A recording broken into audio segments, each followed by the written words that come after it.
Mike Lane Field, here's the voice of the UNA Lions, Benjamin Ray. Well, the rainy weekend has moved on, and here on this Sunday afternoon, we look for a win against the Lipscomb Bisons. North Alabama looks to bounce back here in this series finale. You're listening to UNA Baseball on 93.9 The Score. Hello, friends, and welcome into the broadcast here at Mike D. Lane Field at Bank Independent Stadium. I'm Benjamin Ray alongside Grant Wakefield. Well, North Alabama dropped game one on Friday night by a final score of 11-3. Lions dropped game two, a heartbreaker 7-6 after the Bisons hit a three-run bomb in the top of the ninth with 2 outs on the board to grab that 7-6 lead. Now, what can North Alabama rebound with today? We'll find out momentarily. Grant, as we look back at this series, Friday night was tough. Saturday was absolutely gut-wrenching. Now, how do you respond today? Yeah, that's going to be the big question North Alabama asks today, and it's a day that the day rolls over. The sun came up this morning. It's a new day and a new chance to go out and get a win for North Alabama, and it's a big one when you look in the grand scheme of the ASUN standings, and it's something UNA very close yesterday to doing that in game two. Looks to definitely do so in game three. Speaking of that sun, 58 degrees and cloudy out. When the sun makes an appearance, as we just saw, it feels great. When the sun's not out and it's cloud coverage like this, well, it's a little bit chilly, but we're not going to complain. It is still ideal conditions. Light breeze, 58 degrees. We might get up as high as 65 today. We'll see what this sun does. Winds 8 miles an hour from the west. Let's meet your starting lineups, brought to you by North Alabama Online. Grant, why don't you run through the Lions in the field? For North Alabama in the field, a lot of changes today, or some changes rather, out in the outfield. We saw some yesterday as well. Ryan West will bat first, and he plays in left field. Riker Billingsley in center. R.J. Sherwood patrolling right field. Loving, Jenkins, Lane, and Kraska left to right across the infield. Catching is Matthew Delgado, and pitching today for North Alabama, making his first start of the season, is Dylan Morrill. He's making his what will be 14th appearance of the season with a 2-2 record, a 6.10 ERA, 38 1/3 innings pitched, 34 hits, 28 runs, 26 of which were earned, 41 strikeouts to only 19 walks. His opponents are hitting .233 against him. We've seen him all out of the pen this year, Ben, but he's making his first start today. We really thought we'd see Bryson Parrish today. He's been another ASUN weekend scratch. Hopefully we'll catch him next weekend for senior weekend. So it's Dylan Morrill trying to carry the load for North Alabama. Your Lipscomb starting lineup there, minus one key player. Aaron Stelianis leads things out. He's 2 for 10 on the weekend after going 1 for 5 in each of the first 2 games. Brady Miller's back in the 2 spot playing second base. He was 3 for 4 in game 1, then 0 for 4 last night. He's 3 for 8 for the series. Jacob Tobias plays in place of Parks Bauk. Tell you more about him in just a second. Tobias is 1 for 2 for the weekend. David Coppage is in the cleanup spot playing third base. He's 2 for 9 with 4 runs driven in. He hit the 3-run bomb last night in the 9th inning. Kai Holmes, the shortstop, batting 5th, 2 for 10 on this season, on this series rather. In the 6th spot, it's Damian McKeely, the designated hitter. He's 3 for 7. Jake Bird is batting 7th, playing catcher. He's 2 for 5 this weekend. First pitch from Morrill, 1:04 p.m. We're 1 minute early. That is strike one. Batting 8th, it's Ryan Alston, 2 for 5 for the weekend. He's playing first base. And Colin Gata plays center field. Batting 9th, he's 1 for 5. Tell you what, so much cloud coverage right now, they might have to turn the lights on. Second pitch of the ball game, low, ball 1. First inning has been the troublesome inning for North Alabama this weekend. 6 runs in game 1 for the Bisons. Just 1 in game 2. North Alabama never led in game 1 after trailing 6-0 after 1. Here's the 1-1 delivery on the way. That's lined right back up the middle, drops down in center field for a leadoff single. And Stelianis continues his great first inning work. He picks up his 3rd hit of the series, and he stands at first base to start this ball game. Yeah, if you're North Alabama, you really want to limit the damage, weather the storm here in the first. As it has, like you mentioned, has been kind of the troublesome inning. But yesterday able to work out of some trouble.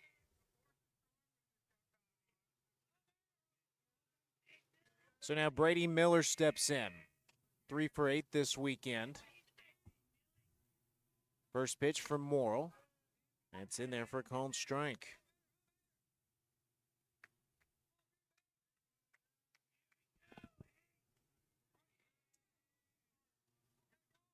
Miller in his black jersey top, gray pants, white numbers, a bison on the right sleeve. Slices that one foul. North Alabama, purple hats with the NA logo, same hat we've worn all weekend. Purple jerseys with NA on the left chest, the number kind of on the right rib cage, pinstripe pants. Most all the Lions have their shades off at the moment with the sun really covered up by a cloud. Morrill checks the runner at first, comes set and fires. And another one hammered foul. It's an 0-2 count to Miller.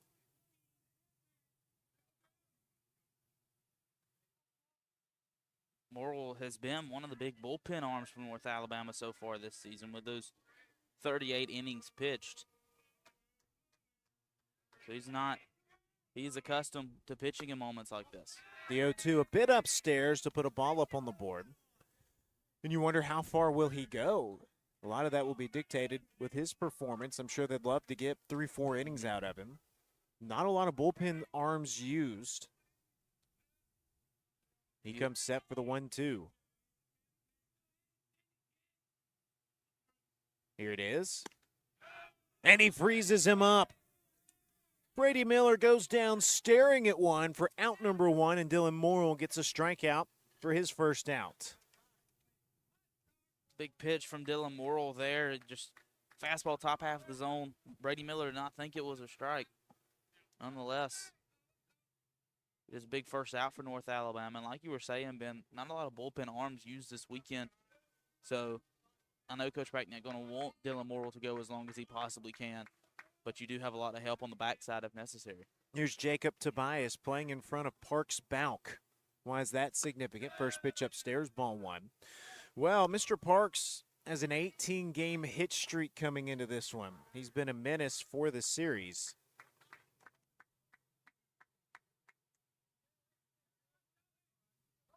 Took a pitch off of the knee yesterday and definitely saw he was in some pain. Tobias subbed in for him late in yesterday's ball game. This ball hammered towards center. Billingsley, just past the Lion logo, has it for out number 2. Dylan Morrill has settled in after that leadoff single. So Tripp Patterson started game 1. He worked 4 innings. He got roughed up to 8 runs, 7 of those earned. So 4 innings from your starter, you think you might see a lot of bullpen arms. Well, Hunter Bell, Kyle Lewis, they worked the final 5 innings, giving up just 2 total runs. Then in game 2, it was a tag team effort. Anthony Pinchton went 5 innings. He was very solid starting for Jab Bracknett. Then Luke Davenport threw 4 great innings, gave up just 2 hits. Unfortunately, one of those, the 3-run homer that lost it. David Coppage digs in, the game 2 hero. Fastball at the knees, a called strike 1.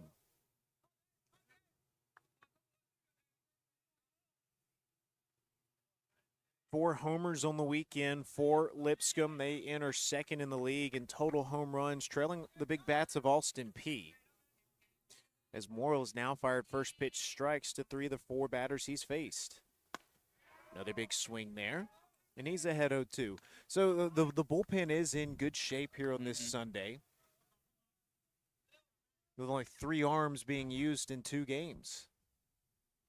Saw several guys up and moving around yesterday in that game, but obviously sticking with Pinchton and Davenport really helped.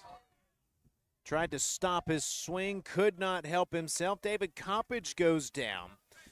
Another strikeout for Dylan Morrill. He gets a pair here in the first. We're off and running. We'll beat the Lion Bats and the Bison's leather when we return. This is North Alabama Baseball on 93.9 The Score. Hey, show.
Future starting lineups brought to you by North Alabama Online. Grant, take us through the North Alabama batting order.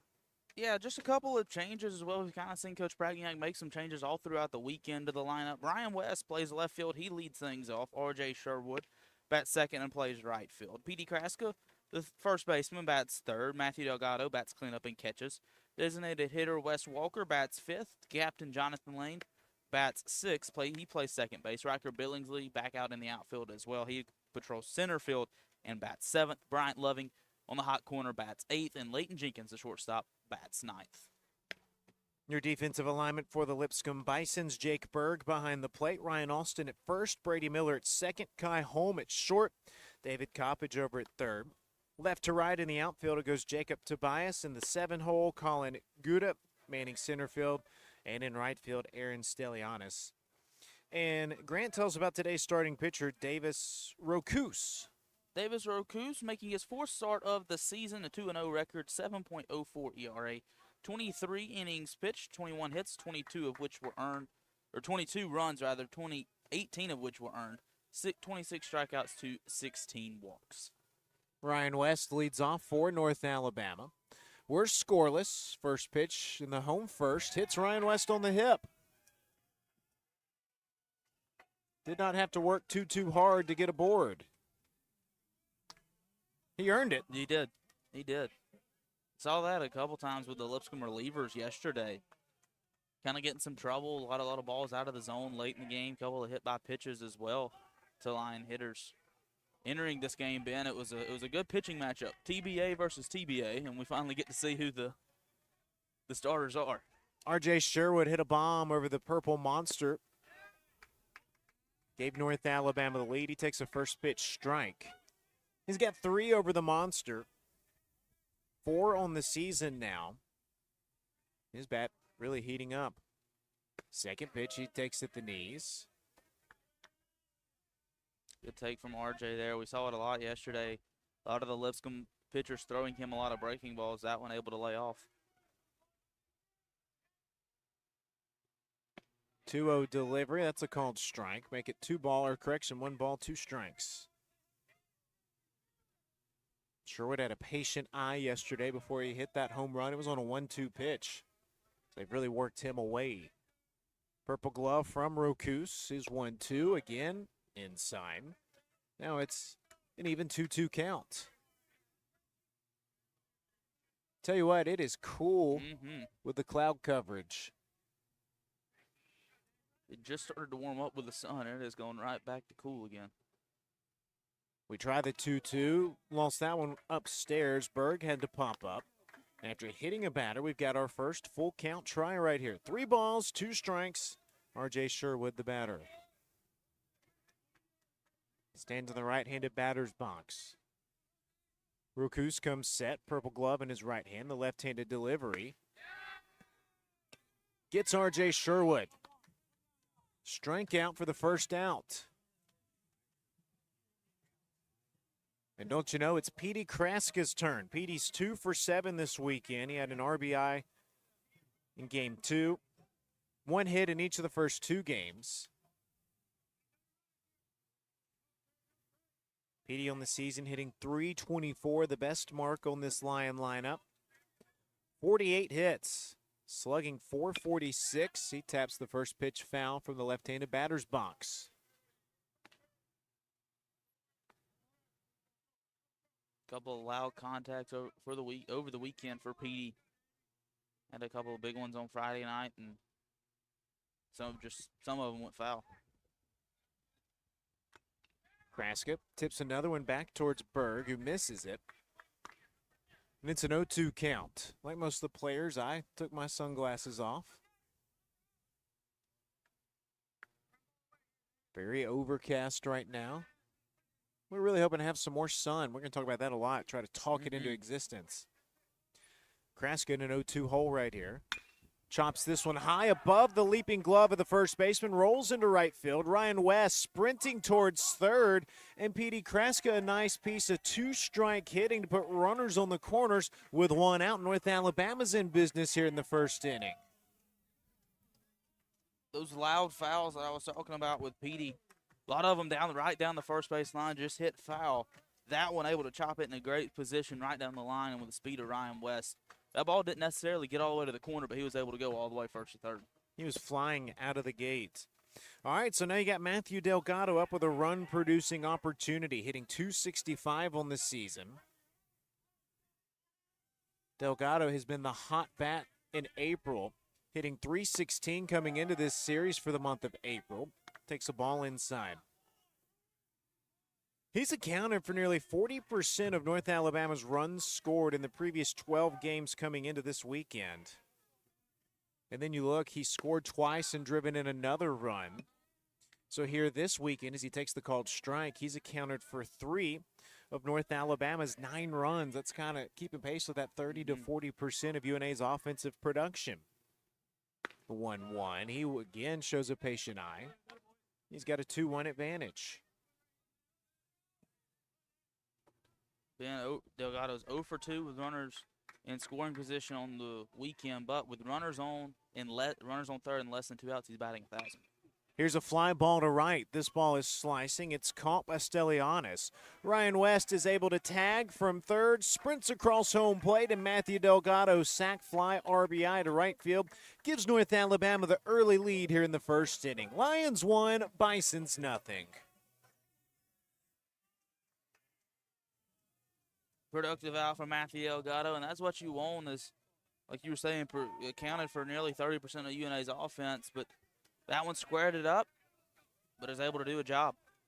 So Lions grab the lead here in the first, and Wes Walker, the DH, digs in. He's 2 for 8 this weekend. First pitch high upstairs. Here he is in the right-handed batter's box facing the lefty. Saw that majority of the day yesterday with 2 lefties going in game 2, Ramos and Lynch. Takes another pitch. Makes it a 2-0 count.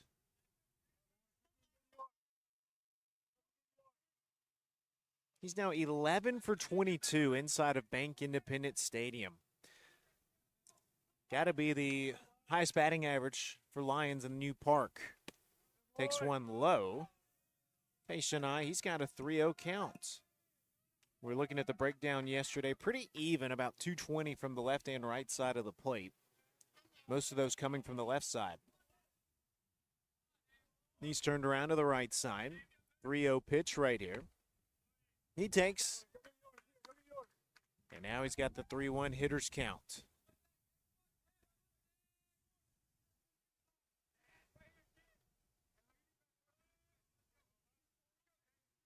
Three-one. Pitch on the way, low at the knees, ball 4. Second free pass of the inning for North Alabama. 2 aboard, 2 outs, and the captain, Jonathan Lane, digs in. 4th on the school's all-time list with 205 career hits, tied with Josh Willingham. He can move into sole position of 4th. He wears jersey number 8. The captain digs in the right-handed batter's box. An excellent 2-out hitter. Runners on first and second. First pitch to Lane. He takes low inside. Ball 1.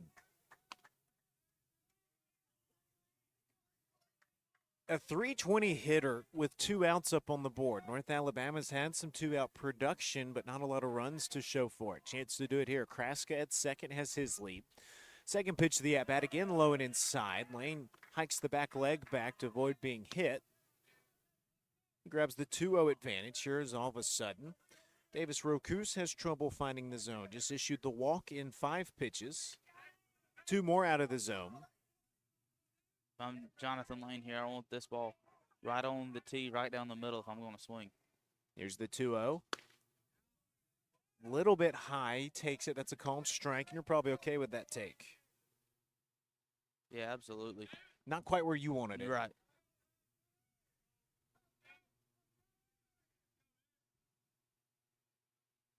Two-one pitch. Hit high, foul ground, gets out of play over the Lipscomb dugout.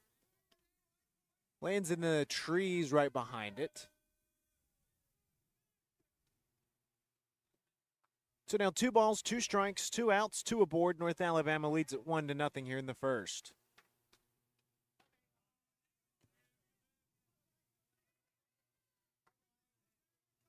Brocuse comes set at the chest. His 2-2 ground ball. Oh, nice stick by the purple glove at the pitcher. He turns left-handed, overhanded flip to Ryan Alston at first, and that ends the first inning. Matthew Delgado, a sac fly RBI, and the Lions grab an early advantage trying to win game number 3. It's North Alabama 1, Lipscomb nothing. You're listening to UNA Baseball on 93.9 The Score.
We're off and running here at Mike D. Lane Field at Bank Independence Stadium, North Alabama, on top of Lipscomb by a score of 1-0. And Grant, after the way Game 2 finished last night, it's great to see North Alabama grab that early lead. Absolutely. Good response for the Lions. Coming out in the first inning and really taking advantage of the hit by pitch and the walks in that first inning. And you just want to see, if you're North Alabama here, you want to see keep the foot on the gas and carry this all the way throughout the afternoon. First start of the season for Dylan Morrill. He faces the shortstop Kai Holm, who's 2 for 10 on the weekend. First pitch of the second inning. Breaking ball low, ball 1. For North Alabama, coming into this ball game, still sitting good shape despite dropping 2. It's Austin Peay in first in the Gold Division. Lipscomb in second place. Central Arkansas in third, and North Alabama in fourth place. The 1-0 pitch just misses low. Morrill's behind 2-0. Bellarmine and EKU are tied for fifth with 7 wins. Of course, Bellarmine still 2 games to play today. I guess they have 2 games to play. Maybe it did an update from yesterday. Little blip towards third. Loving's there. Gathers. Couple of hops. Throw to first is perfect. Dylan Morrill returns the leadoff man here in the second. So they are playing 2 today. Yeah, I think they're up in Clarksville playing Austin Peay. And I think with all the weather yesterday, That they would make shifted to a sense. doubleheader today. So really, we probably need Austin Peay to win both of those. If you win today and Bellarmine and EKU both lose, that could potentially clinch North Alabama's spot in the tournament. See Lipscomb there, they clinched in yesterday's game. Clinched their berth into the tournament. Damian Keneally Jr., the first baseman, steps in, swings at the first pitch, fouls it back to the netting. He's 3 for 7 on the weekend. So if you win today and you get to 11-13 with Central Arkansas, you would sit in third place in the Gold Division heading into the final weekend with a tiebreaker over Central Ark. You play Central Ark in 2 weeks. Yep. Top 4 from each division get in. Second pitch on the way to Keneally. Swung on and missed. Morrill grabs an 0-2 advantage. You look down south in the Graphite division. I don't know why they didn't just name it North and South. Don't like gold and graphite. At least we're the gold, though. That's right. The graphite's something, isn't it? Here's the 0-2 from Morrill.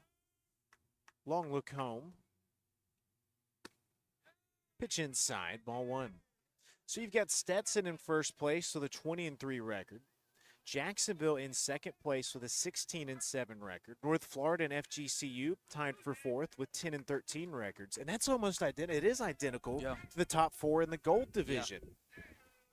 Stetson and Austin Peay mirroring one another. Jacksonville and Lipscomb Then Central Arc in North Alabama being copied by FGCU in North Florida, as that one's golfed foul by Keneally.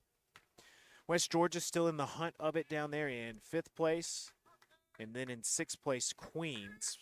Queens has pretty much been eliminated, not officially. Although it probably is official with them having just 5 wins. The 1-2, fault foul. And Keneally battles to stay alive. Be something for North Alabama to get into that tournament for the first time in program history in year 3 under Jad Prackniak. That would really just cap off what's been a great athletic year for UNA.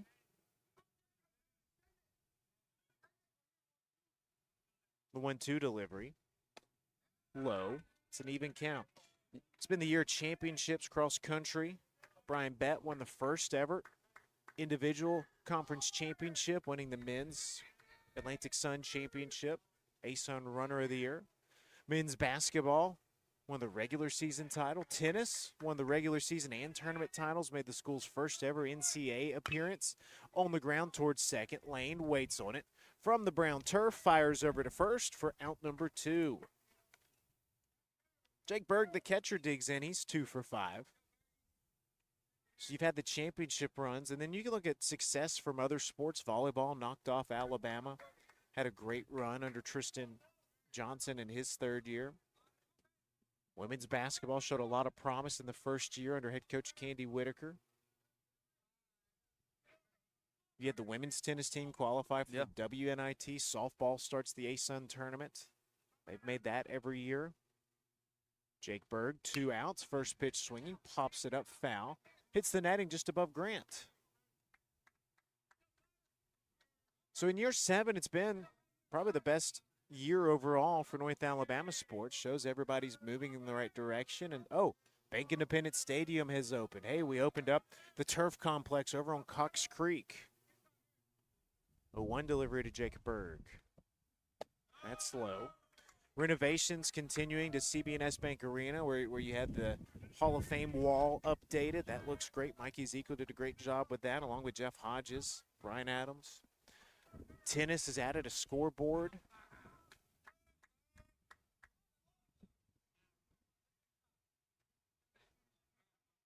Morrill comes home. That one's a called strike.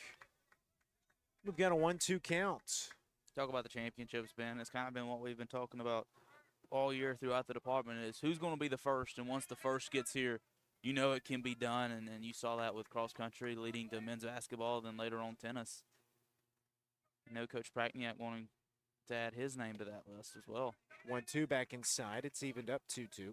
And the best thing about that is who, if you're placing odds, who had the greater odds to cross country and men's tennis being the 2 sports to do it. So kudos to those 2 programs. Connor Callahan with cross country and Itor and Elia with tennis. Morals 2-2. Chopper towards second. Lane races in. Good field with the glove. Over to first for the 3rd and final out.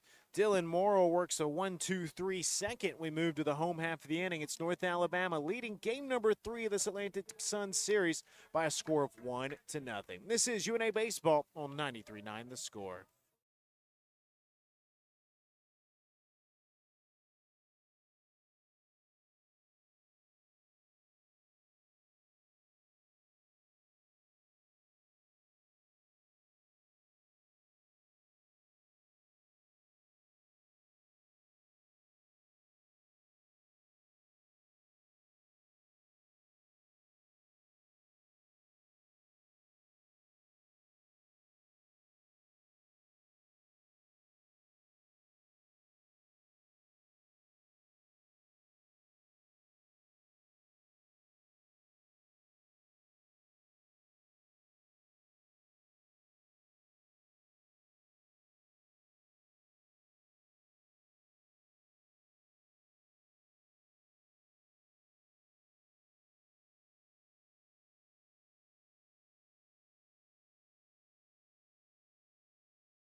First opens up here from Mike D. Lane Field at Bank Independence Stadium.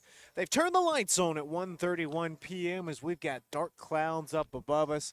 But back behind us, some blue skies appearing, and hopefully that'll warm things up a little bit. But the Lions lead it 1-0, trying to pick up the win in this finale. As we mentioned, North Alabama enters this weekend, or this game, in fourth place in the Gold Division of the A-Sun standings. Neck and neck with Central Arc. The Lions can win today. They'd be in third place with 2 series to go, 6 games. Trying to grab that first ever postseason appearance. And kind of wrapping up the thought you had that last inning, Ben, about how the top 2 of the Graphite Division matches up evenly with the top 2 of the Gold Division. Middle 2 matches up well as well. Riker Billingsley fouls one back to the net. That just kind of shows is when if UNA can make the A-Sun tournament, is you got a pretty decent chance, because don't forget you took a series against Austin Peay earlier in the year, and you got a chance. And really, you've never seen the Graphite teams either, and something softball is going to see this week because they've opened up with Jacksonville on Tuesday. But you haven't seen those teams yet, so anything can happen if you get in that tournament down in Florida. Billingsley's down 0-2. Swings at a pitch upstairs for strike 3, and that's how Davis Rokos opens up this second. There's out number 1. And Bryant Loving comes in. And then, Grant, you go and you look at North Alabama's A-Sun series, the games that the Lions have played, the losses. A 6-3 loss to Central Arc had a chance to win. A 6-5 loss to EKU had a chance to win. Got walk off in that one. Back-to-back one-run losses to Lipscomb. 2 losses to Bellarmine that you'd like to have back. Bryant Loving takes a first pitch ball. You got no hit against Austin Peay and then still won the series, scoring 26 runs in the 2 wins. Second pitch again out of the zone. Loving has a 2-0 count. Even the last weekend against Austin Peay, you lost 3 times, but you felt like you had a chance to win 2 of those. Yeah. Loving's 2 for 6 on the weekend, stares at 1 high. And much like in the first inning, Davis Rokos has had trouble after getting 1 out, finding the zone. Lions sent 6 to the plate in the first, a sac fly RBI from Matthew Delgado. The difference in this one, Loving, the 3-0, takes a called strike. Loving drove in a run. Game number 2. Nice piece of hitting in the 4th. He had 2 walks. Other than that, a strikeout in the 8th. He's been getting on base this weekend. His 3-1 inside. Might have even caught him on the belt. Either way, it's ball 4. It's the second walk issued by Rokos. Third free pass. That leadoff batter hit in the first. Ryan West came around to score. And it's Leighton Jenkins. Jenkins, 1 for 6 on the weekend. He drove in 2 runs for North Alabama yesterday. 1 run in the 3rd for North Alabama's first run. That later set up R.J. Sherwood's 2-run homer to give the Lions the lead in the 3rd. He turns to bunt, brushed back inside. Ball gets away from Berg. Loving head first slide into second, and he's in there safely. Lions get a runner in scoring position. Great jump from Loving over at first. That ball didn't get far away from the catcher Berg, but Loving saw it all the way through and took off. Great jump from the sophomore. Jenkins was the 4th walk in the 6th inning last night, where the Lions walked 5 times, scoring 2 runs to grab the lead. So he's been pretty productive for North Alabama. Pitch in at the thighs. That's a called strike. You see Jenkins also come up big in moments like this.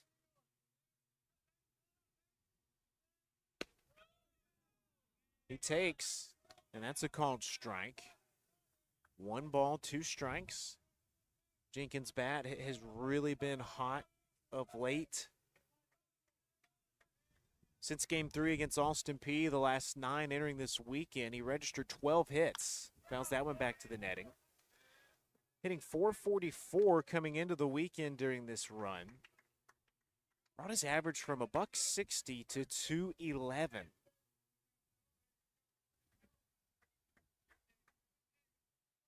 Runner at second for North Alabama. 1 out. Bottom of the second, leading 1-0. Jenkins fly ball to right. This ball's carrying towards foul ground, and it just goes over the fence onto the hill down to Stewart Avenue amongst the pine trees. That would be where the old home dugout probably was at the old Mike D. Lane field. Everything's been flipped. Home plate's kind of where left field used to be. And instead of playing away from campus, we play back towards campus. 1-2 to Jenkins, breaking ball. Oh, he goes down looking. Rokus gets his second strikeout. Freezes up another North Alabama batter. He has 4 for the game. Then we go back to the top of the order with Ryan West, who was hit on the first pitch he saw back in the first inning. Time of breaking ball just breaks into the zone late against Jenkins, and he knew it. So 2 away, big run at second base. Pitch upstairs, ball 1. Of course, if you have not made it out here, this park is something to see.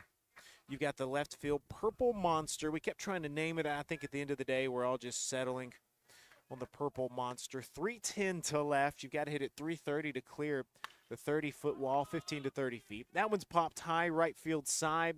Racing in, Stelianis. And the right fielder squeezes the mitt for the third and final out. North Alabama sends Ford to the plate. A walk-in's up at second. Lions can't get it across. We move to the third inning. North Alabama 1. Lipscomb nothing. It's game 3 of this Atlantic Sun Weekend Series, and you're listening to it on 93.9 The Score.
Morrow's been great in his first start of the season. He's got a 1-0 lead.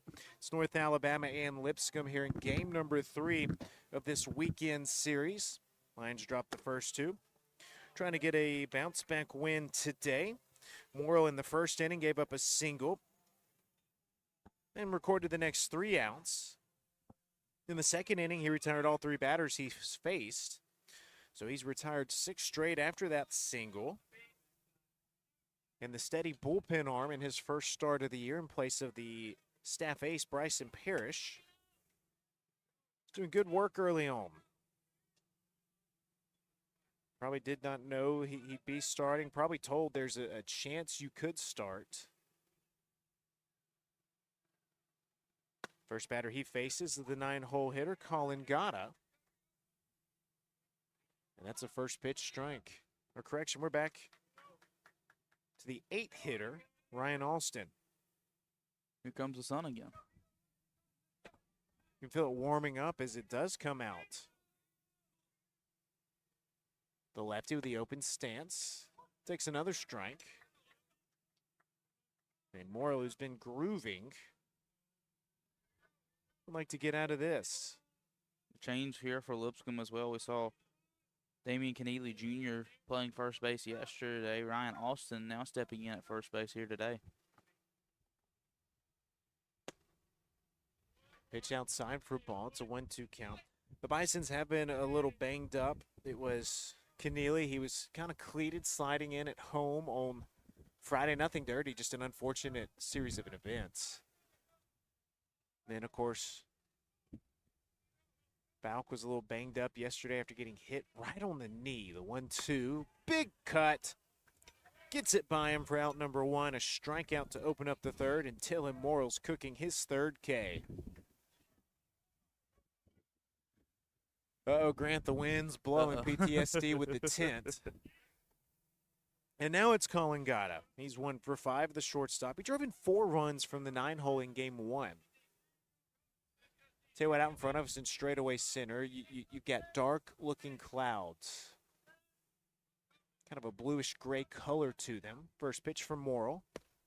Breaking ball in there for strike. They're back behind us. You've got the cotton candy white clouds with some blue peeking through. That's what we want to see. Yeah. Don't see any rain on the radar associated with those gray clouds. Just some regular cloud cover.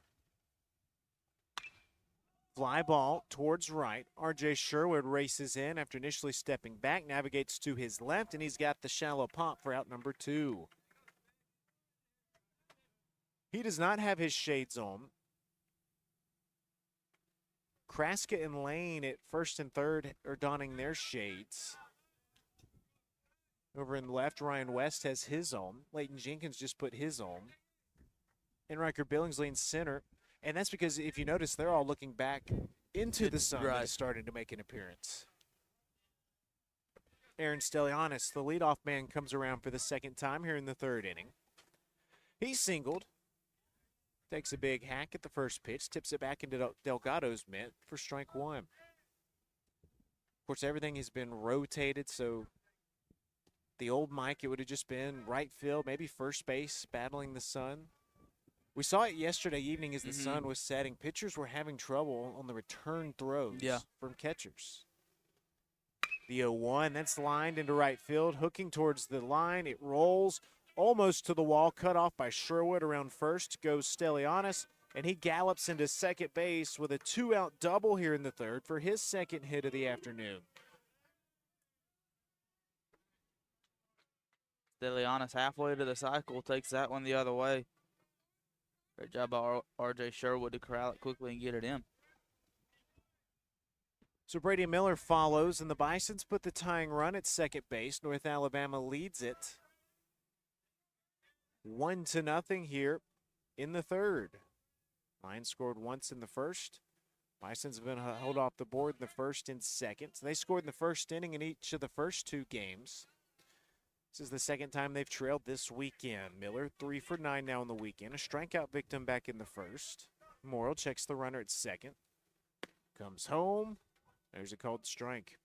I often wonder for relievers, are you more comfortable when there's a runner on second? Used to coming in those situations. That's what Morrill did in the first, tightened up. Can you do it here? Yep. His 0-1 hit high towards center. Racing in comes Billingsley. And just to the right of the Lionhead in right center, he's there to snag it for the 3rd and final out. A 2-out double, nothing else. We move to the home 3rd. North Alabama's got the 1-0 advantage. You're listening to North Alabama Baseball on 93.9 The Score. Hi, this is Ike Fowler with Alabama Health Guidance.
Pally on some more. North Alabama leads Lipscomb 1-0. Here in this Sunday afternoon series finale, the Bisons won the first 2 games. North Alabama's looking for a win here in the final meeting of the regular season between these 2 teams. The Bisons have won the season series after taking 2 of 3 up in Nashville. That was the second weekend of the year, I believe. Third. Third weekend. So R.J. Sherwood leads off this third inning. He hit the bomb over the green monster. Purple monster, excuse me, wrong color. He did it in the third. Let's do it again. He was swinging for it right there for strike one. He leads North Alabama with 3 Purple Monster home runs. Low. 1-1 the count. And I feel like all 3 of them have been no doubters. Yeah. 1-1 outside. Little high. 2 balls, 1 strike. I remember the only questionable one he had, I believe, was against Murray State, and it was well over the fence. The question was it fair or foul? And that one stayed inside the foul pole. 2-1, fouls it off of his leg. It's been an exciting element. We knew it was coming.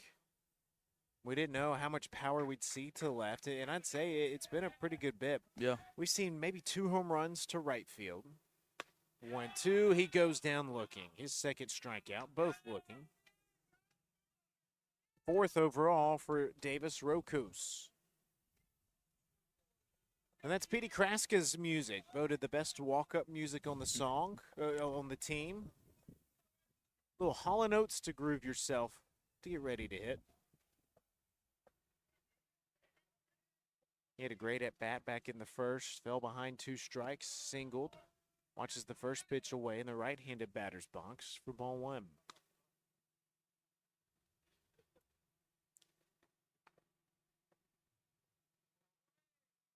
Talk about the power to left. You heard stories of the night the team got on this field for the first time. Kraska, little flare, shallow center, tracked down by Kai Holm, the shortstop. We've seen a lot of little soft liftoffs like that. There's out number 2.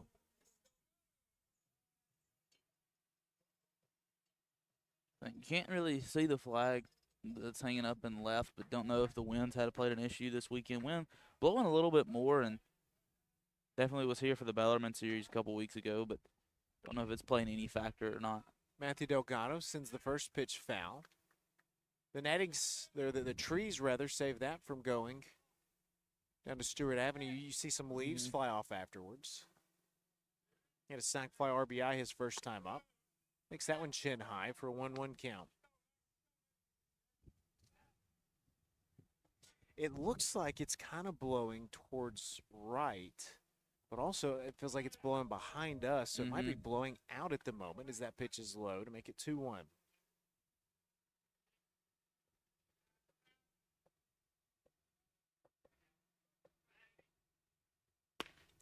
Big hack.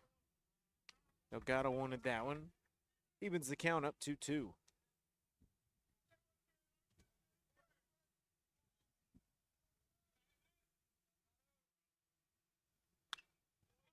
Another one lifted back foul.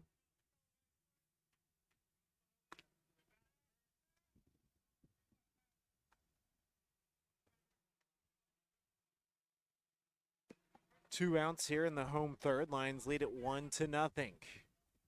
Rokus comes home with the 2-2 breaking ball. Too low. 3 balls, 2 strikes now.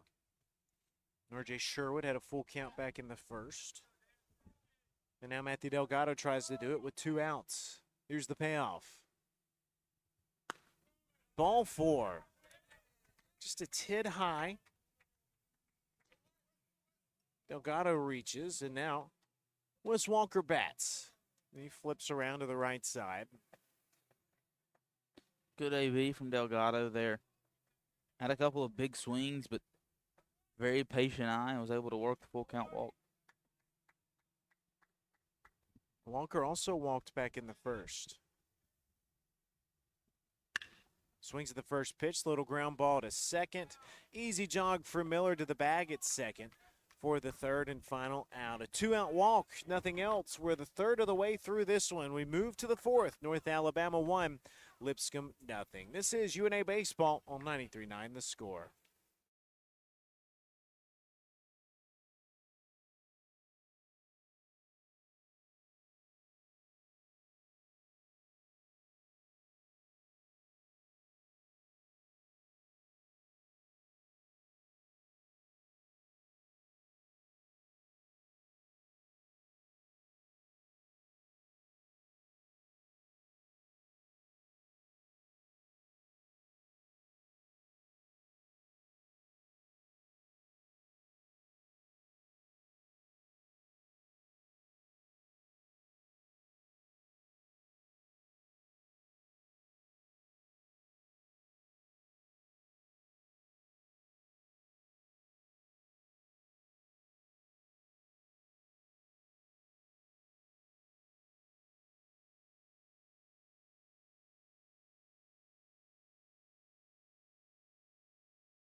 We jump to the 4th inning. North Alabama here in game number 3 against the Lipscomb Bisons, leading it by a score of 1-0.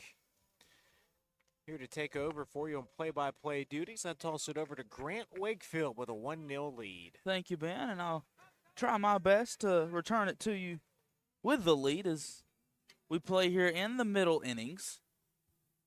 3-4-5 due up for Lipscomb. Jacob Tobias, David Coppage, and Kai Holm. Tobias 0 for 1 with a fly out today. Dylan Morrill back out there for North Alabama with 4 innings of work. First pitch to Tobias. Here it comes. Fouled away here on the third base side. And it'll get, I believe, out of play. That got right in our blind spot over here. Did Loving give that a leap? I think he had tried to. You heard Delgado come over near our microphone and tell him he was at the fence. But all the UNA players in the dugout kind of blocked our view from that. Loving lost the hat in the meantime. Nonetheless, it's an 0-1 count. Lipscomb coach over there grabbed it. He had to get out of the way, too. Morrill set at the belt, the 0-1. The upstairs evens count 1 apiece. I think I'm going to swap over to my shades again. For Morrill, his longest outing of the year was against Central Arkansas on March 14th, first conference game of the year for the Lions. He went 5 innings. The 1-1 misses down and away. It's a 2-1 count now. Morrill did work in the midweek against UT Martin. Pitched 3 innings, only allowed a hit and a run. Strikeout and a walk also to his line. He's been well today for the Lions. 2-1. Swung on a miss for strike 2.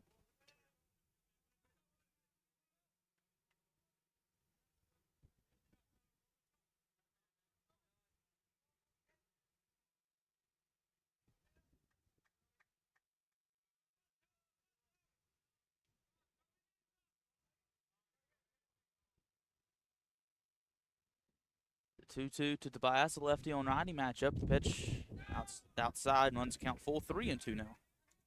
Looking back, Grant, he got the win in that outing against Central Arkansas. Struck out 9 in the 5 innings. Bryson Parrish worked the first 5. 10-inning walk-off for North Alabama in that ball game. Kind of kick-started the conference play for the Lions. A payoff. Fouled over our heads and out of play. That one caught the power line up there. Wow. Hit Cumberland. Hit the power line and then bounced harmlessly into the front yard of the house behind us. Sent a bird flying. First time we've seen that before. We'll do the payoff again. Here it comes. Swung on a miss for strike 3. Fourth strikeout of the day for Dylan Morrill, and first against Jacob Tobias.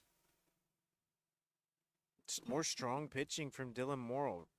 Back-to-back innings, he's fanned the leadoff man. What was that? 4th strikeout overall. David Coppage will bat now. He was a strikeout victim his first time up. Be a righty on righty matchup. The pitch, breaking ball. He catches the outside corner for strike 1. Coppage, of course, yesterday's hero for Lipscomb. He went 2 for 5, but one of those hits being the big one, the 3-2 go-ahead homer in the top half of the 9th. He's down on the count 0-1. Here comes the pitch. Swung on, hit the Loving at third. Will field on a couple of hops, couple steps to the first, and makes a throw for out number 2. Nice play from Bryant Loving over on the hot corner.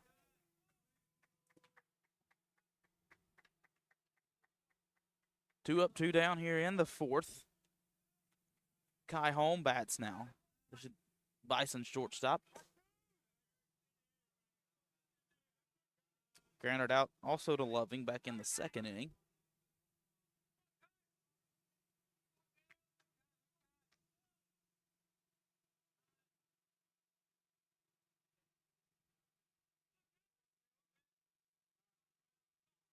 Morrill, long look home, comes set at the belt. First pitch to home. Fastball for strike one. The power of the first pitch strike. Always able to work ahead. You saw it with both UNA pitchers yesterday. Seeing it here today with Morrill as well. The 0-1. Down and away. Evens the count, one apiece. Right where Matthew Delgado set up, though, you kind of saw him point towards Dylan Morrill, telling him that was a good pitch. Who tried to set up a chase pitch. Home held back. It's an even 1-1 count now.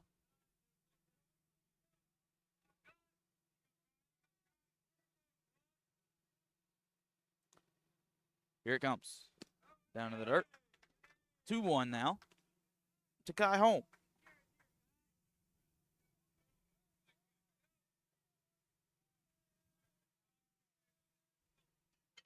Morrill in the purple uni pinstripe pants. Does have the black arm sleeves. The 2-1. Grounded. Foul just past the third base bag. Loving gave chase for it. Don't know if Loving let up because it went foul or because he couldn't have gotten there, but had he stopped that ball, it would have been a super tough play. But that would have been extra bags for home. Second one of those we've seen this weekend. Ball hit right past the third base bag, both of them. It was the Lipscomb hitters, unfortunately, for North Alabama. Both of them goes foul.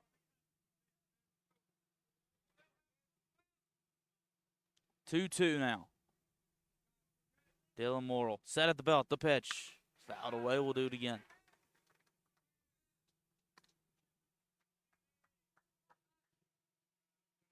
The sun trying to peek its way through the clouds now. The lights are on. Here at the ballpark. Our little area behind us, incomplete sunshine. Parts of the field becoming more and more in sunshine. The 2-2 once more. Line drive, caught right above the ground from Jonathan Lane to end the inning. 3 up, 3 down go the Bisons. 1-0 Lions here on 93.9 The Score.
One nothing North Alabama leads as we play in the bottom half of the fourth here at Mike E. Lane Field at Bank Independence Stadium.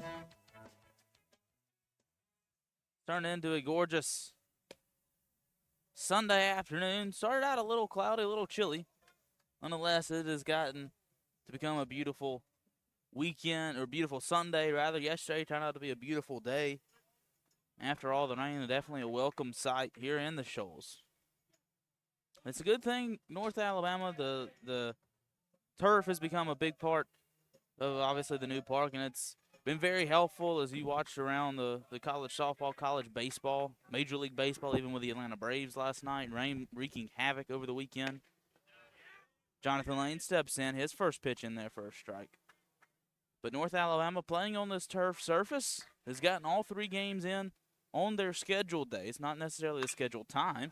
Lane lines that one, hits off the heel of the glove of the shortstop home, throws on to first, not in time, and Jonathan Lane's aboard for the first time today. If that has scored a single, that is hit number 206 for Jonathan Lane. I think you go hit there. Let's see what Chase Glover next door does. He's set up in the dugout today. But that'll give him 206 to move past Josh Willingham for fourth most on the school's all-time hit list. Riker Billingsley steps in, squared around the bunt, but fouled it away. Also makes him the Division I leader in hits.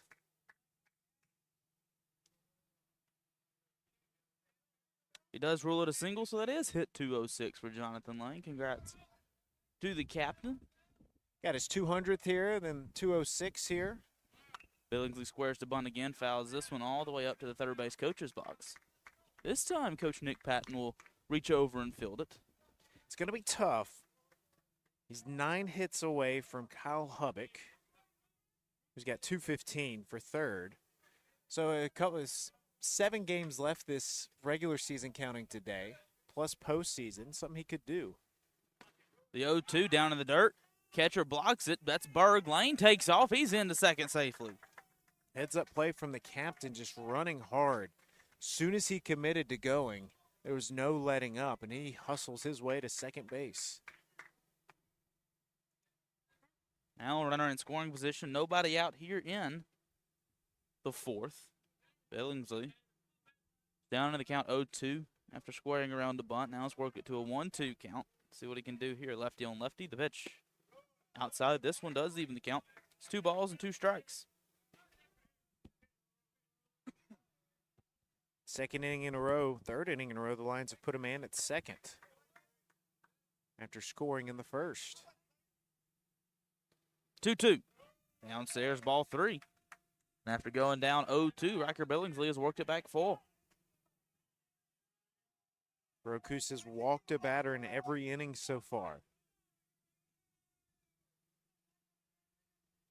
The 3-2. Rokus, a long look at second, now a second look, and the payoff. Downstairs, ball 4. Great at bat from Riker Billingsley. Draws the 4th walk of the day for North Alabama. And now 2 runners on and nobody out here in the 4th. Prompts the mound visit, and this is key for North Alabama. And you can look at Lipscomb on Friday night. The 8 and 9 hole hitters have been productive for the Bison. And Alston and Colin Gata combined for 5 runs driven in from the 8 and 9 spots. Yesterday for North Alabama, the 8 and 9 combined for 3 of North Alabama's. What we score? 6 runs yesterday. So you can take that production all day from your back 2 hitters. So big spots here for Bryant Loving and Leighton Jenkins. Yeah, Bryant came up in the 4th yesterday. Drove in what was the tying run at the time.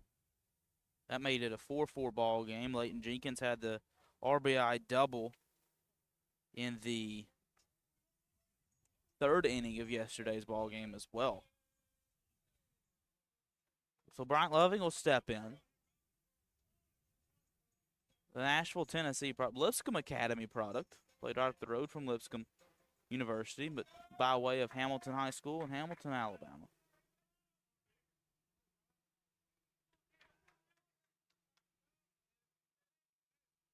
First pitch he sees in this AB. Here it comes. He squares around the bunt, gets a bunt down. Great bunt down the third base line. Only play will be at first. The throw in time from Coppage to retire Loving, but Bryant Loving does his job. And there's 2 runners in scoring position with 1 out here in the 4th. Beautiful bunt, and unfortunately that ball just kept rolling, kind of sped up a little bit. Otherwise, Loving would have had a chance. You know, on a grass field, he might be safe at first, but the turf, there was no let-up right there, but did what he needed to do. And that was a great play from David Coppage at third. Fielded that nicely. Good throw on the run. I'll bring up Leighton Jenkins, strikeout victim his first time up. How many times, Ben, have we said this season he's came up in clutch moments, and here's another big one for the shortstop. Breaking ball downstairs for ball 1. Clinging to a 1-run lead. You'd love some cushion right here.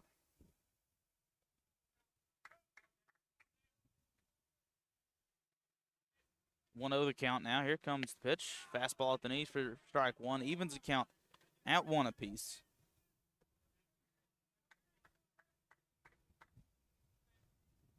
Jenkins did go 1 for 2 with that double. A couple of RBIs yesterday. 1-1 fouled off. It's now 1-2.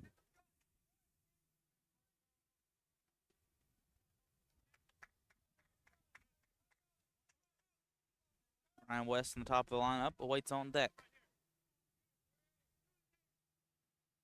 Rokus comes set at the letters. And the 1-2. Swung on a miss at the ball in the dirt.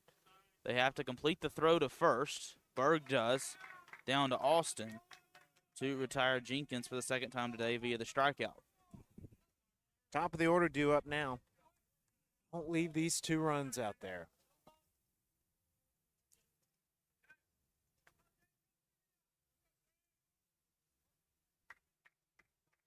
Entering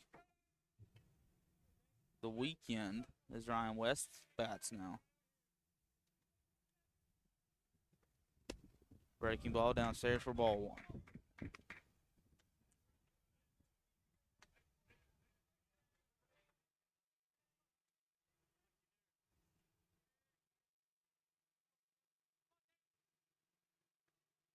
The 1-0.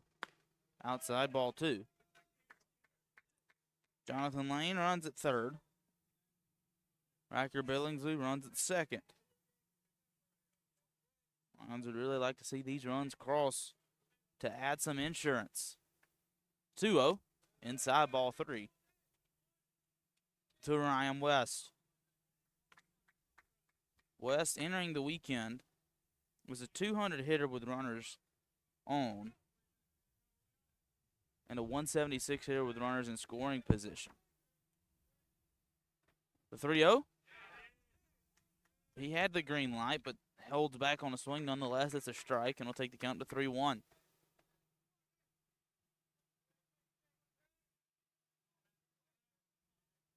R.J. Sherwood waits on deck. The 3-1. Swung on a miss for strike 2.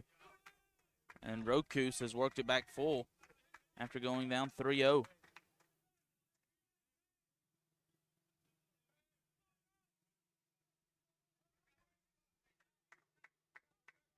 Three-two, 2 outs, 2 runners on. The pitch fouled away. We'll do it again. A lot of blue skies back behind us now. It's really opened up.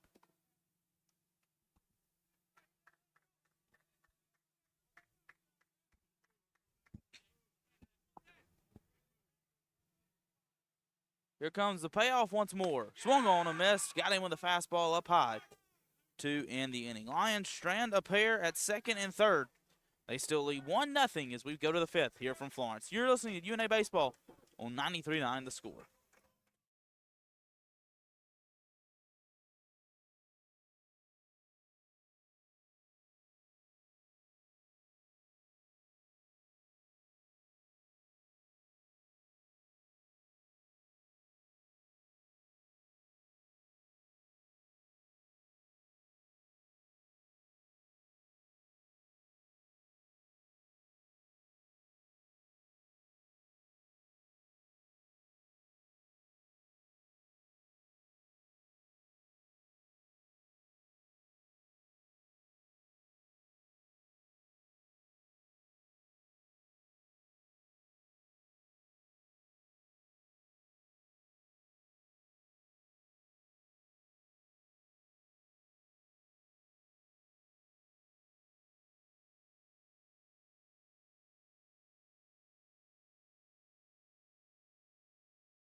We enter the top half of the 5th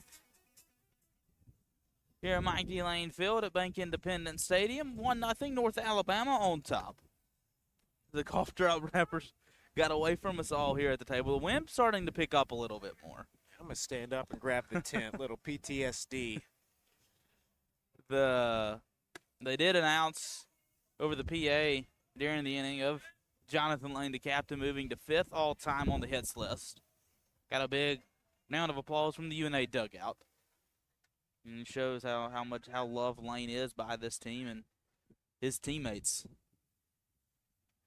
When he got 200, people went crazy here. You love seeing good people achieve great things, and that's what Jonathan Lane has done over his 4-year career here. Damian Kennelly Jr., the designated hitter, bats now for Lipscomb. First pitch for Morrill, inside for ball one. Kennelly, a ground out. Back in the second. He grounded out to Jonathan Lane.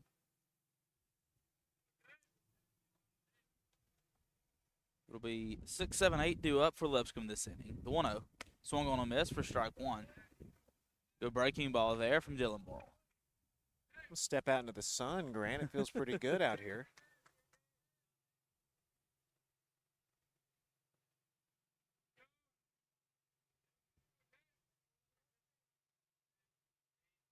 The 1-1. Fastball in for ball two. Be 2-1 count now.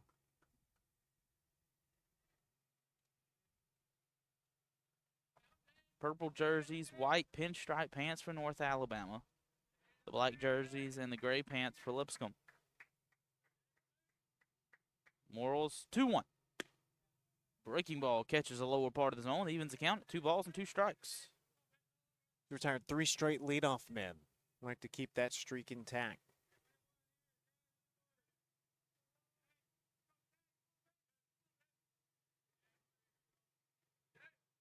Here comes the 2-2. Morrill a long look. The pitch. Line drive over the head of Jonathan Lane. In for a base hit. Third hit of the ball game for Lipscomb. First hit of the day for Damian Kennelly Jr. And the Bisons have a base runner here in the 5th. So far, Dylan Morrill's been lights out with men aboard, so hopefully this is nothing to worry about. First time the leadoff man has reached since the first inning. Morrill will take a long breath as he looks out towards center field. Now he'll get set to toe the rubber. Jake Berg steps in. He homered in yesterday's ball game. Morrill looks over the shoulder at first. Berg squares to bunt, fouls it back into the netting. That was over the right field wall, too. I think the first home run, second home run we've seen over right. Morrill has worked ahead in the count. It's 0-1.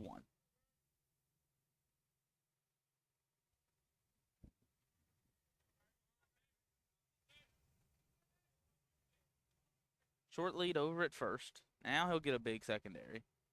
Berg squares to bunt again, pulls back. It's 1-1 count. Be interesting to see what Keneally does over at first. Time had a short lead in the big secondary. As soon as Morrill had come set, another short lead here.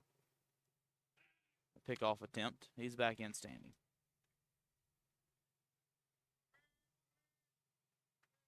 Saw that a lot yesterday. Bison's hopping around out there. Morrill slowly toes the rubber. Pitch clock already down at 7. Another pickoff attempt.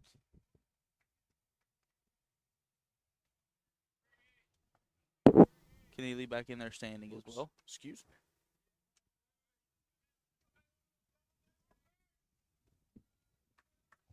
One to count. Pitch. Runner goes. Fastball up high. Delgado's throw is in plenty of time to get him at second.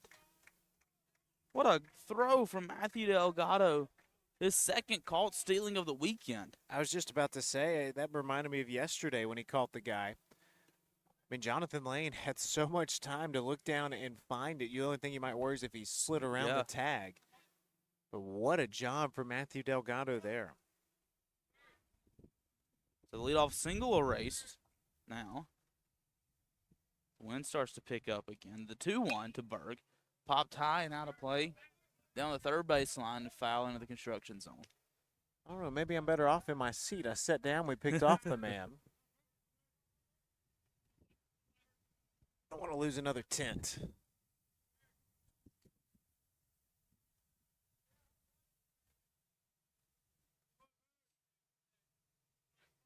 Even 2-2 count now. Morrill set at the belt. The pitch. Driven into center field. Going back Billingsley. He's near the track. Will backpedal a few steps and make the grab for out number 2. Not a lot of wind gusts. I was trying to look at the flag direction. But after the leadoff single, you're looking at 2 outs now.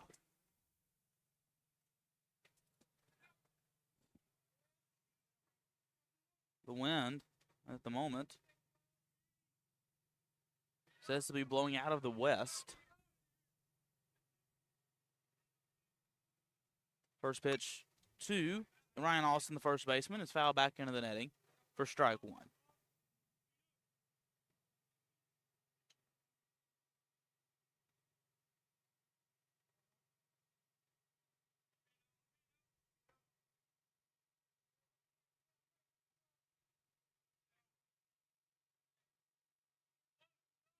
Well, he pitched well today.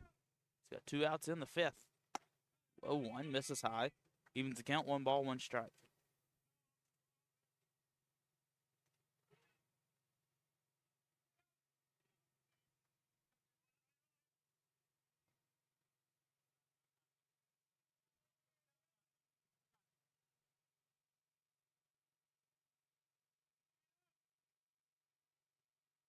One is hit off the end of the bat. Slow roller to Jonathan Lane. Going to be a tough play. Bare hands. Throws to first in time. Great play from the captain, Jonathan Lane, to get Alston at first. A leadoff single erased and nothing doing for the Bisons in the 5th. 1-0. Good guys are on top here with UNA Baseball on 93.9 The Score.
One nothing North Alabama on top. We're in the bottom half of the 5th inning.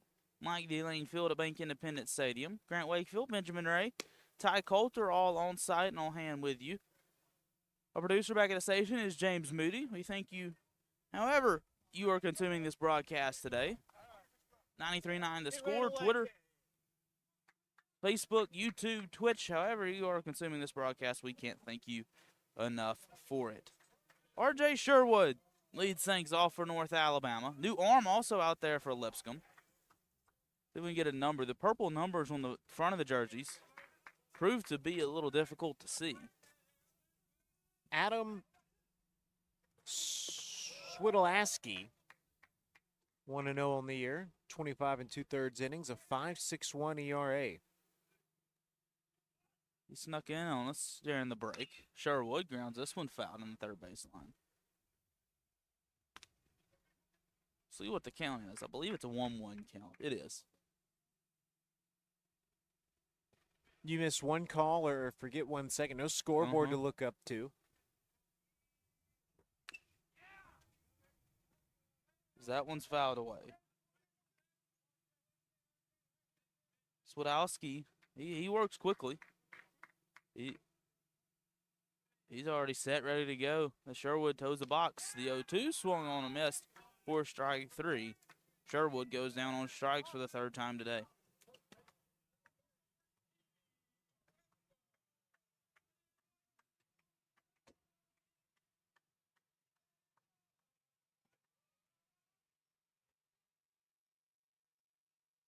Petey Kraska steps in. Some of the UNA dugout getting in on the karaoke of his walk-up song. First pitch he sees.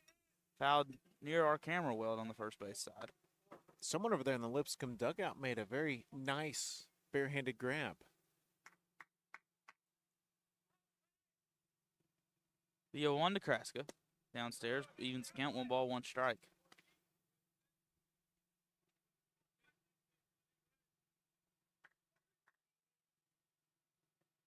One, swung on the ball in the dirt. As Swidolski's ahead. 1-2.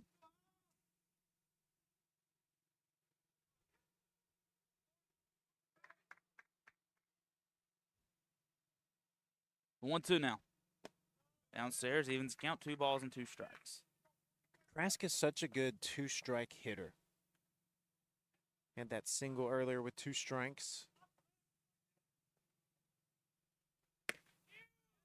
2-2 called, strike 3 on the outside corner. Back-to-back strikeouts to start the outing for Swidolski. There's 2 down here in the 5th.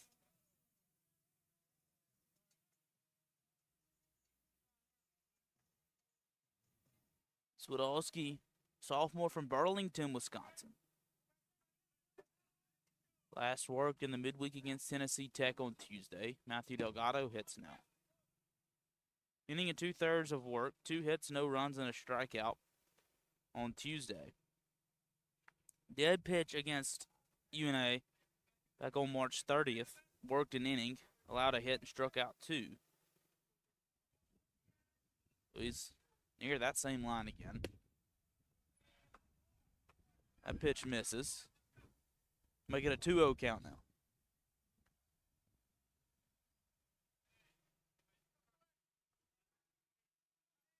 Podolski works out of the windup. The 2-0 downstairs, ball 3. And Delgado's ahead in the count 3-0.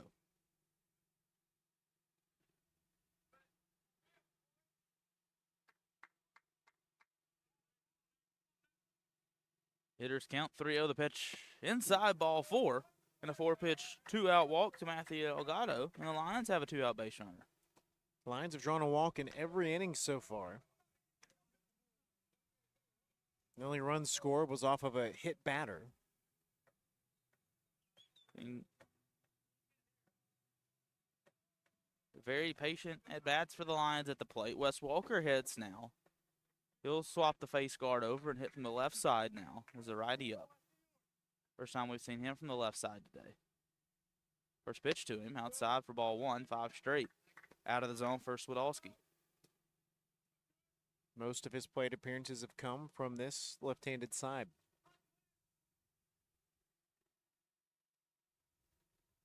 One-0. Swung on a miss for strike 1. Back throw to get Delgado. He's in with a slide safely. Nice throw from Berg behind the plate. Really had to work around Walker in the left-hander's batter's box. Delgado just barely got back. First time Swidolski's worked out of the stretch today. The 1-1. Down and away. It's ball 2 now. 2-1 count.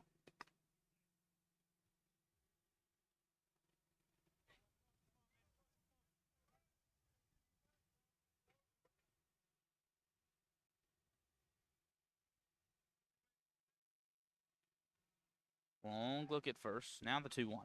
Outside, ball 3. Time call from the catcher, Jake Berg. And Swidolski, after retiring the first two via strikeout, has struggled to find the zone in these last 2. We saw it yesterday from the bullpen. 5 walks from the Lipscomb bullpen. Of course, most all of those coming in that 6th inning where the Lions walked 5 times, scoring 2 runs.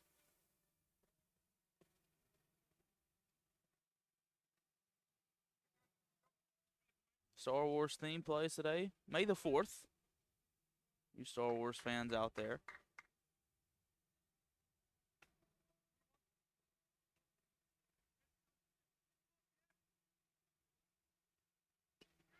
Kind of seeing some of the social media captions tied to Star Wars today. 3-1 to Wes Walker. Here it comes. Swung on a miss for strike 2. Walker might have swung at ball 4 there. combination of swinging a ball forward and swinging for the fences. 3-2, 2 outs. Delgado takes off from first. The pitch tipped into the mitt of Berg for out number 3. 3 strikeouts on the inning for Adam Swidolski, and nothing doing for the Lions in the 5th. 1-0 North Alabama leads. We go to the 6th here from Florence. You're listening to UNA Baseball on 93.9 The Score. Hello, Shoals. It's Elmer.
We roll on to the bottom half of the 6th, begin our descent down here in Florence.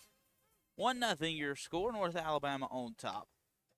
Dylan Morrill back out for his 6th inning of work, and if he can record an out this inning, it'll be his longest outing of the season. He will face 9-1-2 with Colin Gata, Aaron Stelianos, and Brady Miller all due up for Lipscomb.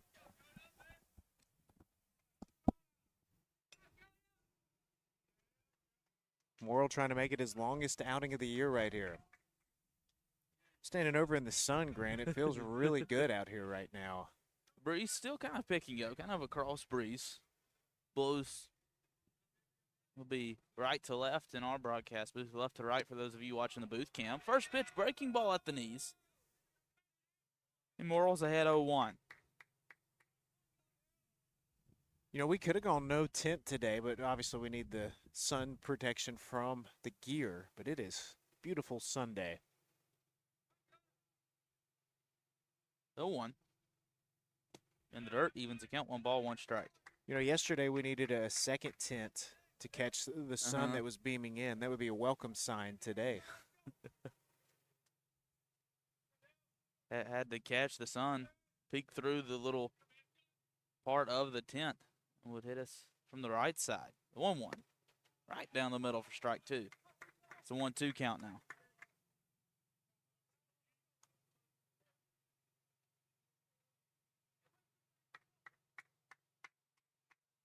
Normal depth for the Lion infield. Jonathan Lane plays a little further back into the grass. He will creep closer to the dirt on the pitch here.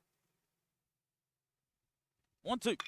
Swung on. Oh, it hits off Morrill. Won't be a tough play. Loving will field and won't have a throw to first. We'll check to see if Dylan Morrill's okay. Coach Pragniak already out of the dugout. So is trainer Matt Gallagher. We'll check on the line pitcher. Yeah, we've seen a couple balls right back up the middle. I'll go back to the 9th last night with the one that hopped in and out of the mitt that set up the 3-run bomb. But Morrill's been so great. Looks like it got him there on his right calf. Should be his back foot on the mound. The one that he pushes off with. He'll get a few warm-up tosses. Home plate umpire Greg Hendricks also out there to check on him. Now, Grant, I don't know if anybody has been up and tossing. It does look like Gavin Oswald's getting loose now. He's been getting loose since about the 2nd inning yesterday. But I believe injury removal, you'd have as much time as you need to get ready. But Morrill has been so sharp, you hope he can stay in. Yeah. And those warm-up tosses look good. I was going to say, I'm not going to speculate, but those did look good. And Morrill does not look to be in a lot of pain. He'll stay in the ball game. He's been so unfazed by runners on base.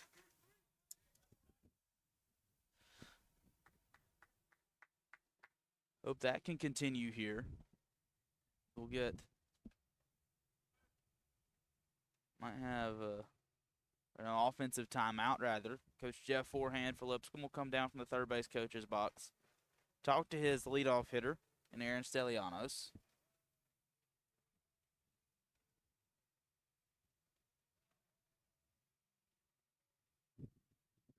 So that will allow Morrill to catch his breath a little more. See what he can do with the runner on.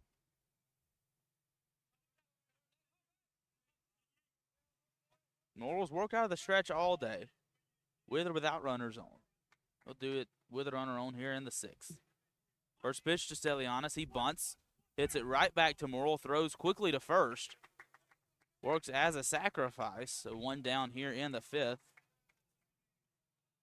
Morrill, no problem coming off the mound to field that one. He looked very explosive. All right, tying run at second again. They've done this back in the third. He got out of it. Another chance here. I think that might have been a called play from Coach Forehand in Lipscomb to test Morrill, to see how quickly he could get off the mound, and obviously did a very good job with that. Brady Miller, the second baseman, steps in, 0 for 2 today. Struck out looking in the first, flew out in the third. First pitch to him. Downstairs, ball one.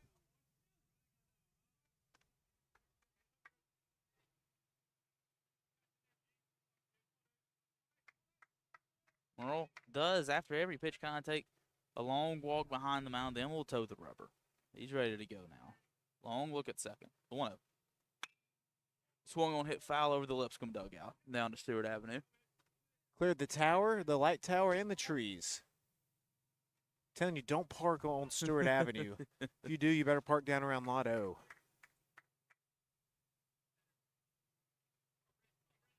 One the count now to Miller. Morrill, another long look at second. The pitch popped high, and this one will get out of play on the right side. I lost that one. It kind of got up towards the light spin. I couldn't see that one. That one came down just to the right of that pine tree there, just past our camera well one day.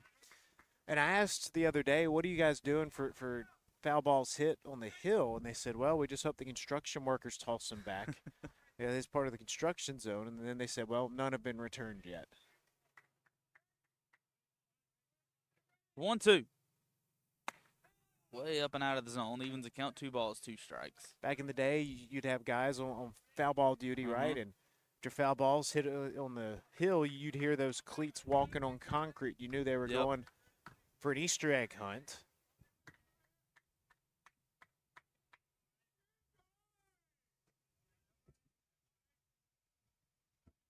The 2-2 now. Runner goes. Fastball high. Throw down to third is not in time. Colin Gata has advanced, and he's still third. So the tying run 90 feet away for Lipscomb. And you got the heart of the order due up. But if you can get through Miller, you got Tobias, and this is where you're thankful Bach is not in the lineup today. Balk. 3-2 now to Miller.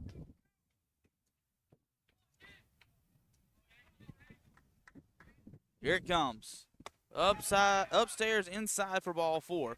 And Miller is aboard with a 1-out walk. Wonder if Morrill's starting to tire just a little bit. Will be pitch number 74 for him.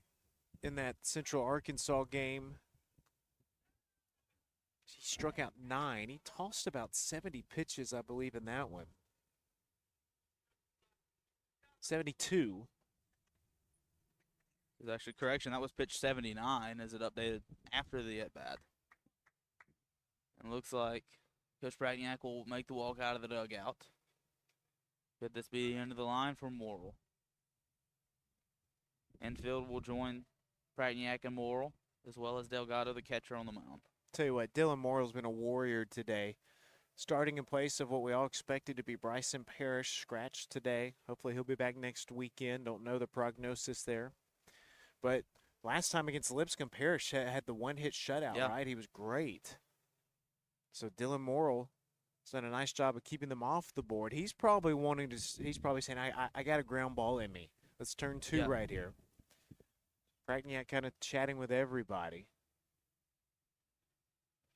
Probably also a situational conversation. What do you do if Miller over at first takes off? What's the call going to be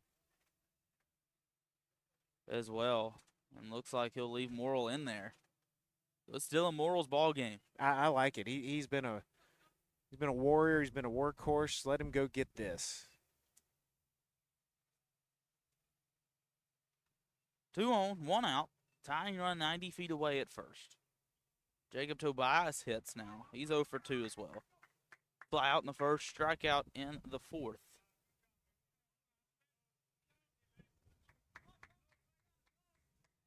Loving in on the corner at third. Kraska will hold the runner on at first. Middle infield plays back for the double play. Tobias shows bunt. Fastball misses away. It's a 1-0 count. Little squeeze action, perhaps. Do you look at coming home with it? Looks like Petey Kraska was attempting to charge as well, so you'd have both corner infielders charging if the bunt does get laid down. Back pick to first. Miller in standing.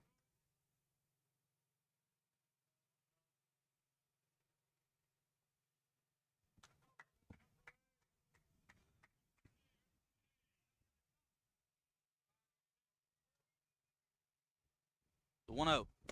Breaking ball in there for strike one. Nice pitch from Morrill. No bunt attempt there. Maybe just wanting to see what North Alabama would do. Clayton Jenkins is playing a little closer to second base, playing Tobias to pull, rather. Here it comes. Pops high and out of play over where the press box would be. Let's see where this one lands. I didn't see it. I didn't either.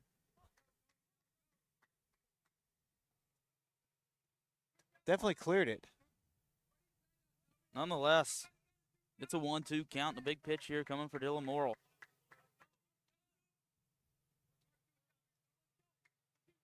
One, two, 1 out. The pitch. Fastball out of the zone. Evens the count, 2 balls, 2 strikes.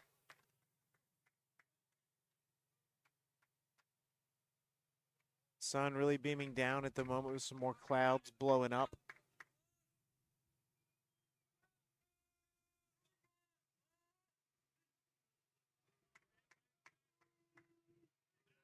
Pickoff attempt to third. Got it in standing.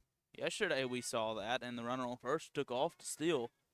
But a great play from the Lions was able to cut down the runner at second. I think the Bisons might have learned their lesson after that one. 2-2 the count. Morrill set at the belt. The pitch. Fastball out of the zone. And another full count. This time to Jacob Tobias, the Lipscomb left fielder.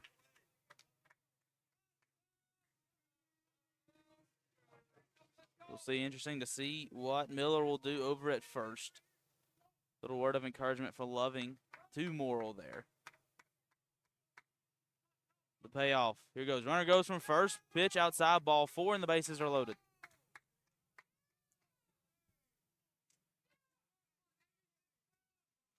Back-to-back walks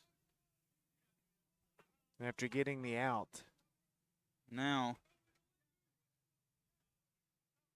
don't look now, but the Game 2 hero, David Coppage, steps in.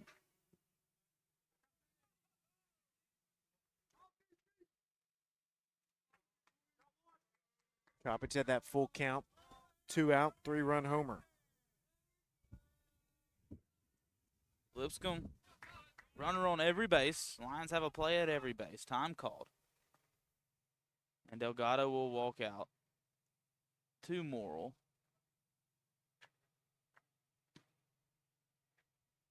Did have the lefty Oswald up and throwing. Did see a righty up and moving around. I believe he sat down.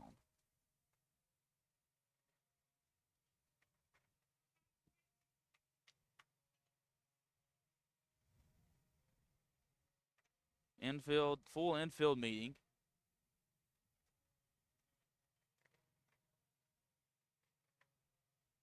Here is Delgado getting some messages through his little earpiece from the UNA dugout. We'll relay them to the Lion infield. So the middle infielders, they look to be playing back. Corner infielders will play in. Again, the Lions have a play at every base here.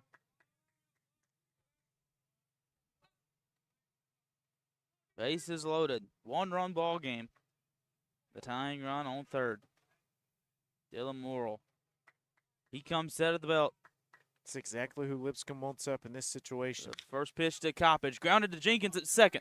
We'll go to second for one. On to first in time for the inning double play. Dylan Morrill gets the ground ball. Lions turn the double play and leave the tying run at third. Good guys on top. We go to the bottom of the sixth here from Florence.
What a play from Leighton Jenkins and a good defensive end to the top half of the sixth for North Alabama. Had the bases loaded with one out. Dylan Morrill induces the ground ball and gets the double play to end the inning. Lions needing some offense, though. It's 1-0 here as we play in the bottom half of the sixth, looking for some insurance. And the captain, Jonathan Lane, will lead things off. Grant Wakefield, Benjamin Ray, Ty Coulter here with you. James Moody back at the 939 the score station. Man, what an end to the sixth inning right there. And I love it because it ignites you going to the plate, right? Yeah. And you'd like some insurance. You saw the stress right there in the sixth. But how about Dylan Morrill? Knew he could get that ground ball. Defense backed him up. And now you got the captain leading things off.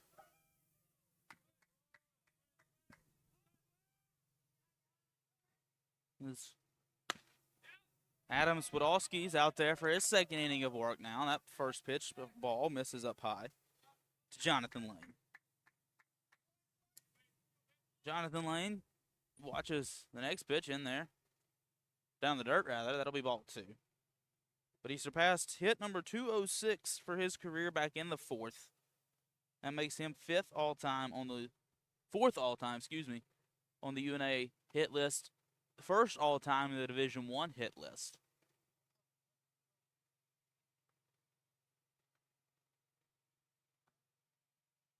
Three of the top 5 Hall of Famers. Kyle Hubbock, he will be a Hall of Famer.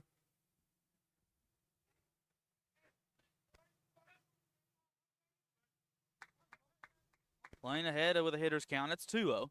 Here comes the pitch. Fastball inside. I get 3-0 now. From this gravel pit, I'm good for a sneeze or two a game. That one got away from me. Kyle Hubbock, he'll be a Hall of Famer when his time comes. All-time leader in career home runs. Ooh. 3-0. It's Lane on the inner thigh. So he'll reach. That one also caught Berg, the catcher. Looks like right on the wrist. So the pitching coach for Lipscomb will take a jog out and have a conversation with Swadowski. The trainer kind of eyeing Berg from the dugout, making sure he's okay. A couple times this weekend, Lane's been run up on inside. Yesterday we saw it when he would square around to bunt. Every pitch in that at-bat missed inside to him.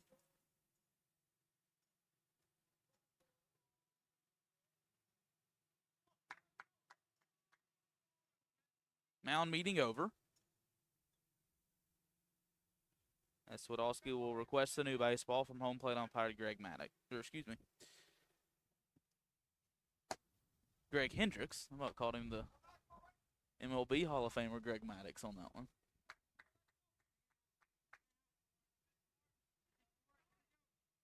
Nobody out. Riker Billingsley steps in now.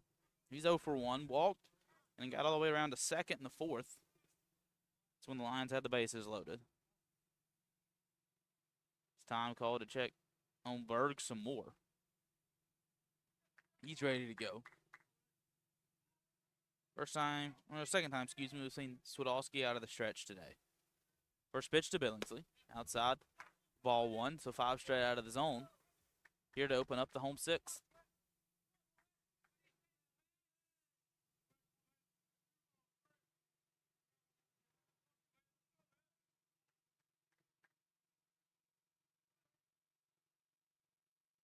The 1-0 to Billingsley. Downstairs, ball 2. Billingsley has appeared in all 3 games this weekend. Started game 1 out in center field. Entered as a pinch hitter in yesterday's game, then back out in center today. The 2-0 to him. Way outside, ball 3. 7 straight out of the zone to open up the 6th inning here. That double barrel action in the Lipscomb bullpen, a righty and a lefty throwing.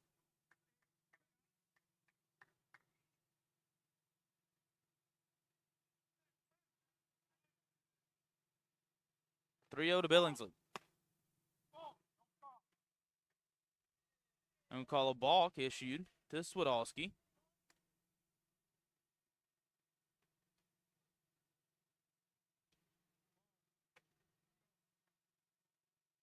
A little confusion there. Did not realize if it would be a balk or ball 4. Nonetheless, Jonathan Lane advances to second. Jeff Pragniak out for a conversation. Guess if it's a balk, there'd be no pitch, right? And so it would revert back to a 3-0 count. That's what third base umpire Luke Weems had asked. He kind of stepped out and was asking if that was ball 4. And they will give him ball 4.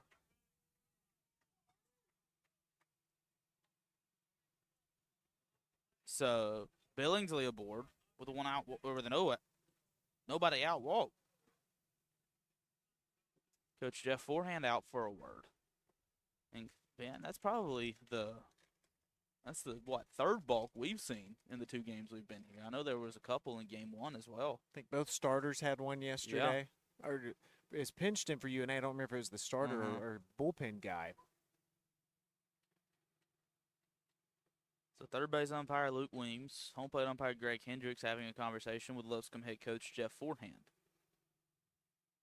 As quickly another catcher will scurry out to the Lipscomb bullpen.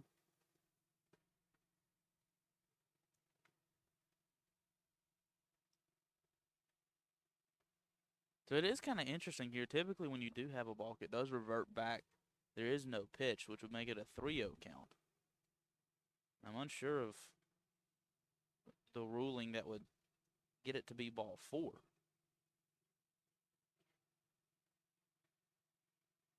That's probably what he's asking over there.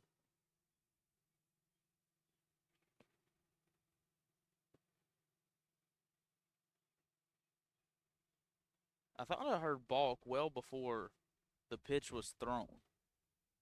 And then the throw, it would have been ball 4 regardless. It was way out of the zone. So, nonetheless, Lions have 2 runners on, and Brian Lovington up at the plate. So again, if you're Loving, are you thinking about keeping the bat on the shoulders for a little bit? Coach Forehand will make the full walk out to the bullpen. A lefty will enter for Lipscomb. We'll tell you more about him when we come back. 1-0 North Alabama on top here in the 6th. You're listening to UNA Baseball on 93.9 The Score.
will make the call to the bullpen. Third pitcher of the day for the Bisons. And it's an arm they've already thrown already this weekend. Jake Lynch will enter. Ben, what can you tell us? Grant, Jake Lynch has worked 34 2/3 innings, one of the top bullpen arms in the Atlantic Sun. He entered in the 5th inning yesterday. Didn't give up anything. Then in the 6th inning, walked the first 2 batters he faced before getting pulled. Ended up being charged with 2 runs. So he'll enter and he'll try to break up what's been a free pass fest, a hit batter and a walk. He's got the 8-9 hole hitters due up. Bryant Loving was a walk victim. Leighton Jenkins saw 1 pitch before he was pulled. So he's going to want to come in and settle things down. Here's North Alabama. Has had a runner at second now in the 1st inning, 2nd inning, 4th inning, now again in the 6th inning. So 4 of the 6 innings played, the Lions have had a man in scoring position. Only able to get it across once, but the Lions do lead it 1-0. It shows the trust head coach Jeff Forehand has in his pitcher Jake Lynch as a lefty enters with 3 of the next 4 hitters for UNA being righties.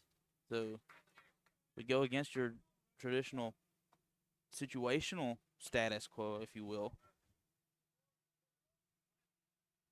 But Bryant Loving will be the first man to greet Lynch. First pitch, Loving squares. Ball gets away from the catcher. Lane will advance, so will Billingsley to second. And the Lions have 2 runners in scoring position at 2nd and 3rd. Same story as the 4th. First 2 reach, end up at 2nd and 3rd. Nobody out. Chance to do something here. If the Lions can capitalize. Loving, he did hit the sack bunt back in that 4th inning to get Lane and Billingsley to 3rd. Infield comes in for Lipscomb. Bunt laid down. Won't be a play at home. Play at first, not in time. Lions had the squeeze play on. Loving reaches. And it's a 2-0 ball game. UNA leads. Ryan Alston had a decision to make at first as he came charging in. I thought he was going to come home all the way, and he might have had a play had he come home, but the captain was chugging hard, sliding in headfirst safely. Then the throw a little bit wide as Brady Miller was covering the bag over at first. And great situation for North Alabama. Bryant Loving makes it 2-0. And you keep a runner in scoring position as we put him on the corners. Leighton Jenkins is a hitter now. He's 0 for 2 with 2 strikeouts. Looks for his first hit of the ball game. First pitch to him, he bunts. This one's fouled away towards the Lipscomb dugout.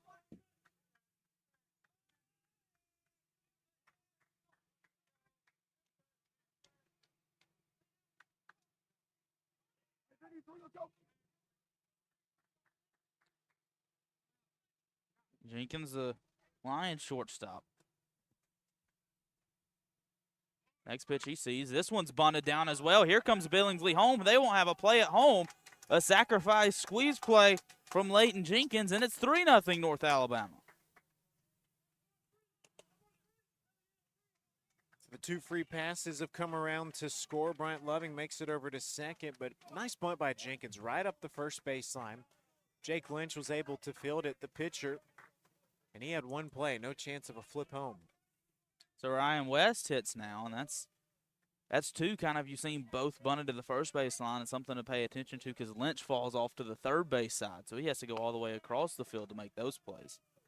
First pitch to West, up and out of the zone for ball 1. Loving advanced to second. So he's a lone Lion runner. Sack bunt RBI for Leighton Jenkins. West fouls the 1-0 down the 3rd baseline.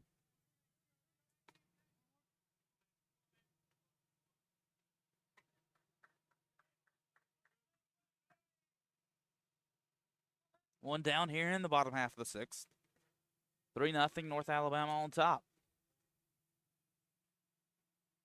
Long look from Lynch to second. The 1-1 way out of the zone. It's 2-1.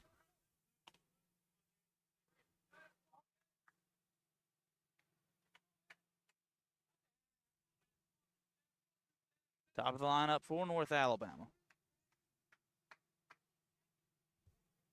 2-1.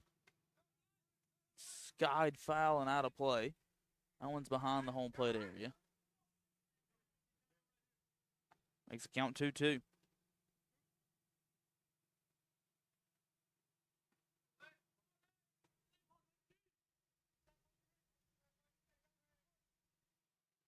Two. Fouled away. We'll do it again. Good battle here between West and Lynch.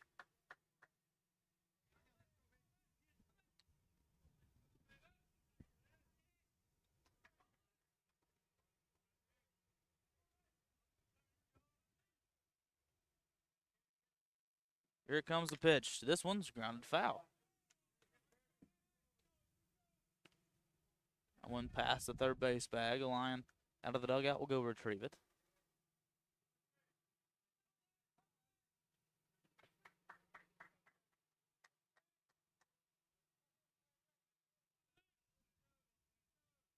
The 2-2 in the dirt. Good block by the catcher Berg. Loving will stay at second.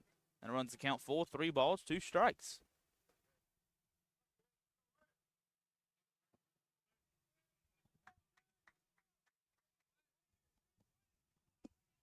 Going to get in on the sun action next door. The payoff. Grounded back off the pitcher of Lynch. He recovers, throws on the first. Nice play from Lynch to retire West. You know, I thought after he knocked it down, that might have done more damage than good, but a nice recovery, strong throw. Still a runner at third for North Alabama. R.J. Sherwood steps in now. He's 0 for 3 with 3 Ks. Looks to break through in the hit column for this AB. 3-0 North Alabama on top. He did not get a chance to face Jake Lynch. This time he does. He drills this one into right center, going back to center fielder Gata. He fields it side of the track and makes the grab for out number 3. The Lions strike for 2 thanks to some walks and a little small ball. They lead this one now 3-0. We go to the 7th here from Florence. You're listening to UNA Baseball on 93.9 The Score.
The 6th inning was good to North Alabama today. A big defensive play to keep Lipscomb off the board in the top half.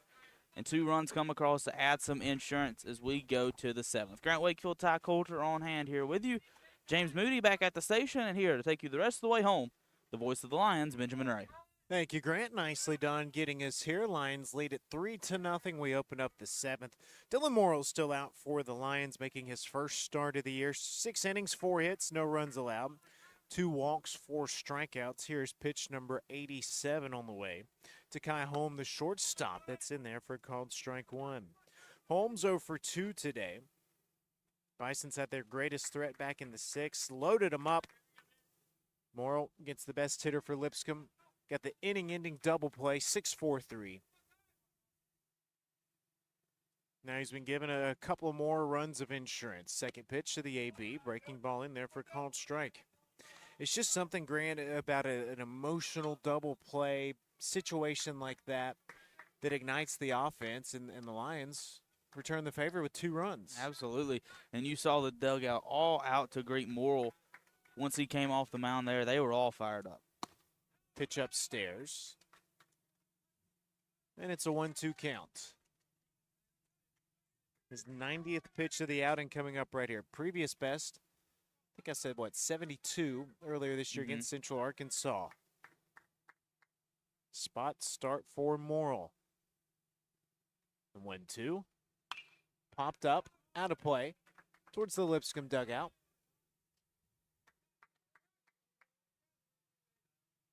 Lions struck first. 1 run in the first. We've been scoreless since. A lot of threats. Lions tally on 2 in the 6th. Lipscomb 0 for 2 with runners in scoring position. They've left 4 aboard. The 1-2 delivery. On the ground, Jenkins to his left. Gathers from the outfield turf. Low throw to first. Kraska's there on the grab. And Dylan Morrill does what he's done most of the day, and that's keep the leadoff man off. He's done a very good job outside of the 5th inning, and as well as he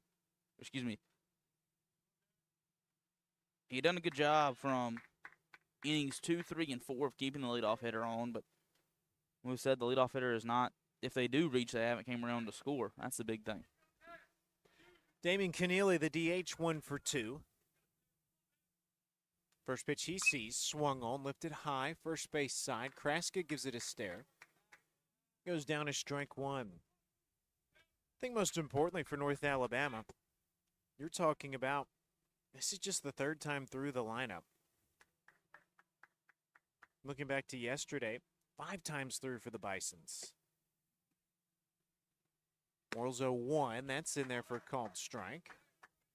He grabs the 0-2 advantage. You kind of see, Ben, the double play to end the 6th kind of gave Morrill a newfound confidence, really been attacking the zone here in the 7th.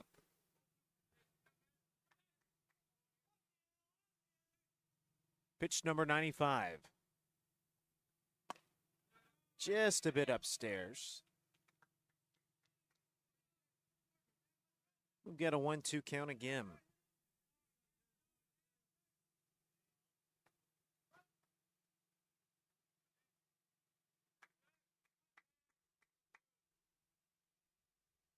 Morrill comes home, freezes him up. Called strike 3, his 5th strikeout for out number 2 here in the 7th.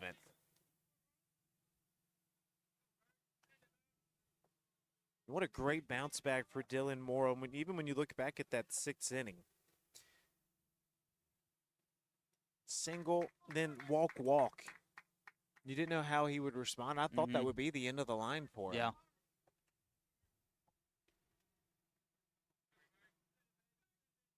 Two outs, and he has Jake Berg next.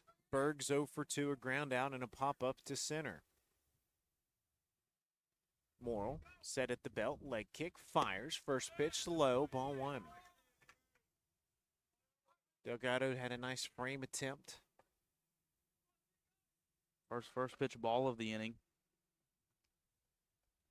Morrill has really been attacking the zone these last 2 hitters.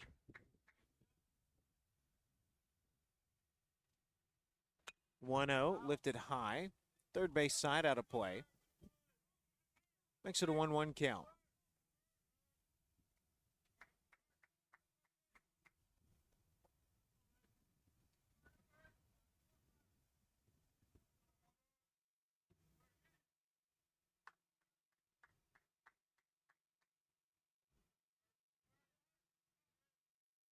One ball, 1 strike, 2 outs here in the 7th. 1-2. Just squeezes the outside. He falls behind for the first time, 2-1. Jonathan Lane plays in shallow right. Leighton Jenkins, the shortstop, directly behind the bag at second. R.J. Sherwood in right field, pretty deep. 2-1. Chopped foul back towards the Lipscomb dugout. Couple arms missed it. We've got an even 2-2 count as we load up on baseballs behind home plate.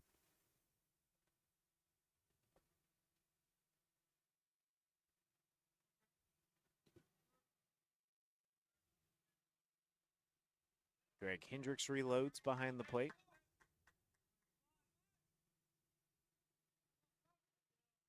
Moore looking for the final out here in the 7th. His 2-2.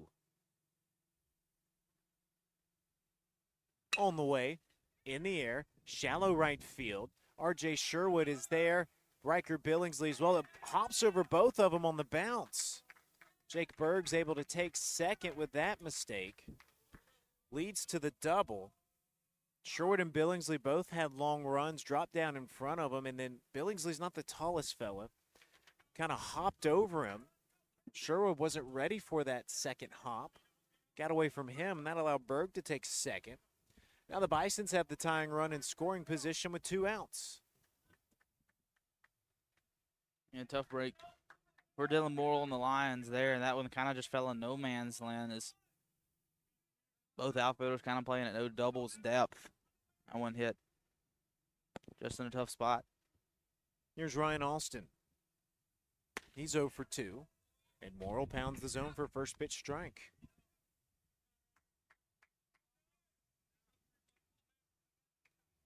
So the Lions will have to go through the heart of the Bison's order over the next 2 innings, assuming we get out of this situation here. Bisons have threatened. Not been able to come across. UNA leads 3-0. Second pitch, little tapper foul. Up the first baseline. Landed foul, then came fair. And Jab Pragniak's out for a word.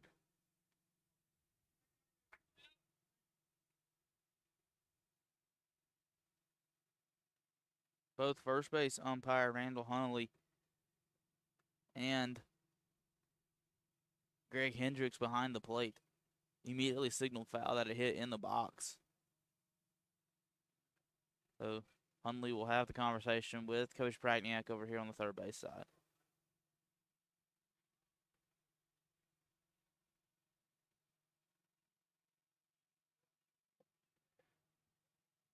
For North Alabama, you're thinking back to last night where you're 1 pitch away from getting out, where ground ball right back up the middle, bounces out of the glove, and you're thinking, okay, we can get out of this, and it led to the 3-run homer that was the deciding factor in the game. You're thinking there, that could be the third and final out, and we're stretching it out.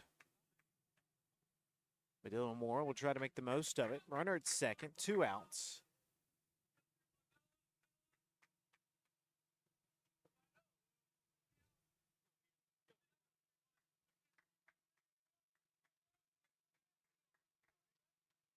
Grant, do you remember the count? There we go. 0-2. Right on cue. Greg Hendricks hurt us behind the plate. Lefty-righty matchup. The 0-2 delivery upstairs. Ball 1. Scoreboard will be in right center. Really, next weekend, we might be able to see some work done out there. It won't be functional. Is some sort of machine out there. I don't know if that's for the scoreboard or something related to the football portion of Bank Independence Stadium. Morrill steps off.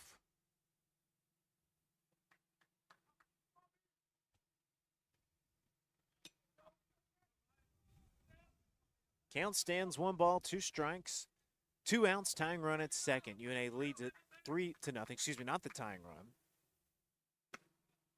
Pitch outside, evens the count up 2-2. I don't know if you could catch that on our crowd mic or not, but you could hear Coach Pragniak from the dugout. That's a good miss, and it was really a good chase pitch just off the corner. Didn't get the call, but what you want out of your pitcher. Morrill now comes set. The 2-2 on the way. Little looper bounces once. Jenkins has it from the dirt. Fires over to first for the third and final out. Nothing to worry about with that 2-out double. Dylan Morrill has been phenomenal. Right at 100 pitches, 7 outs, or 7 innings complete. He's given up 5 hits, most importantly, no runs allowed. It's time to stretch it out here at Mike D. Lane Field from Bank Independence Stadium in Florence, Alabama, where North Alabama leads it 3-0. This is UNA Baseball on 93.9 The Score.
We've stretched it out here in the 7th inning. Lions would like a couple more runs of insurance. Jake Lynch back out to work for the Bisons. North Alabama plated 2 runs in the 6th here in the bottom of the 7th. It's the Lions 3. Lipscomb nothing. North Alabama trying to win this game 3 of this ASUN weekend series. Lions in the top 4 right now, the conference standings, trying to get into the conference tournament for the first time in program history. Petey Kraska comes around, a single back at the first. First pitch, pound to the mitt from Lynch, strike 1. North Alabama, 3 hits today. Lions have left 8 aboard. A lot of free passes issued. Kraska, high bat waggle, pitch from Lynch. He goes swinging for it. He's down 0-2 now.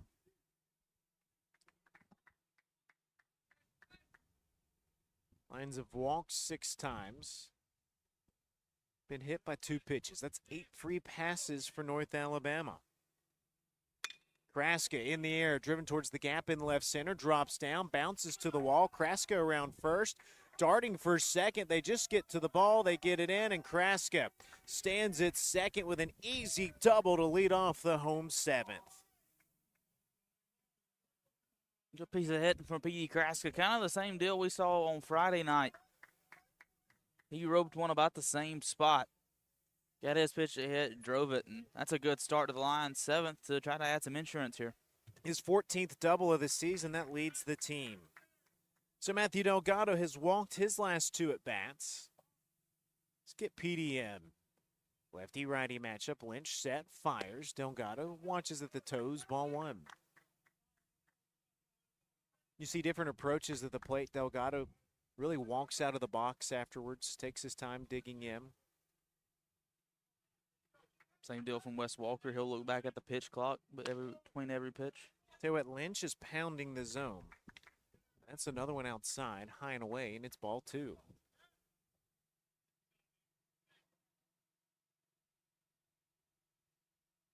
Just the 4th hit of the day for North Alabama. Lions being out hit 5-4, but lead at 3-0. Delgado watches one in for a strike. All 3 runs UNA has scored today have been off free passes. Both batters that have been hit have scored. Then one of the walks has come around to score. Delgado towards left, drops it down for a base hit. Kraska holds up at third, and Matthew Delgado singles, and a double and a single for North Alabama to open. Has runners on the corners here in the 7th with nobody out.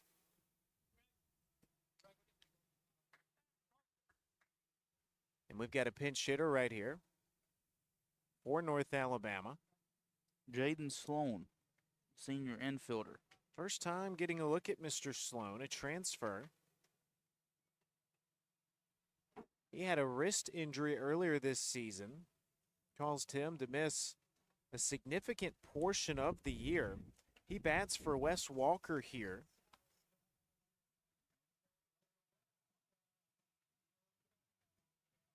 On the season, in just 3 games played, he's 4 for 10 from Montgomery, Alabama. He comes to North Alabama from Alabama State.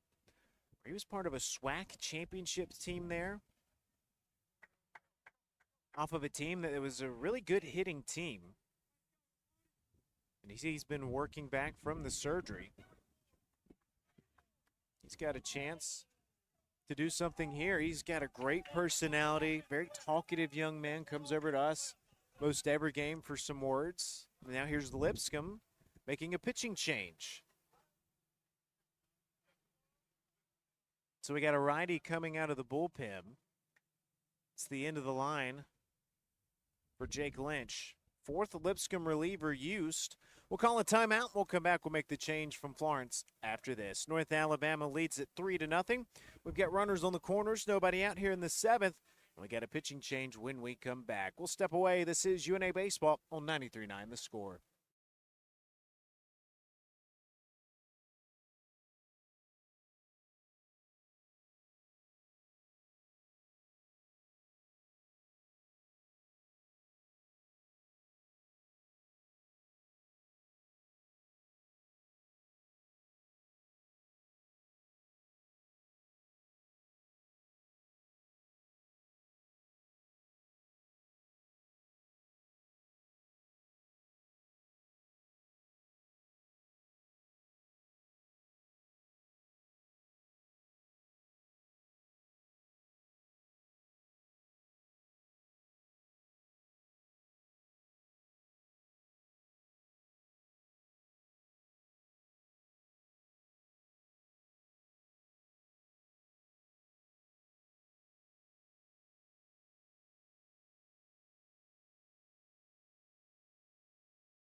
Well, we spent the whole break trying to figure out who the pitcher is. It's number 32, Ryan Cutts. He'll enter with 2 on here. Runners on the corners, nobody out. North Alabama leads Lipscomb in the bottom of the 7th, 3-0. Grant, what can you tell us about Mr. Cutts? He's making his 7th appearance of the season. He started 5 games for the Bisons this year. He's got an 0-2 record, a 10.64 ERA. He's worked 11 innings, 12 hits, 14 runs, 13 of which were earned, 7 strikeouts to 8 walks. Worked 2 innings in the midweek against Tennessee Tech. Gave up 4 hits, 3 runs, all of which were earned, 2 walks and a strikeout. But he did work an inning against UNA back on March 30th as well. 1 hit, 4 runs, 3 of which were earned. But one stat to keep an eye on, 2 of his midweek appearances have came against Vanderbilt and Tennessee. He's got roughed up in both of those matchups. Hey, scroll up there.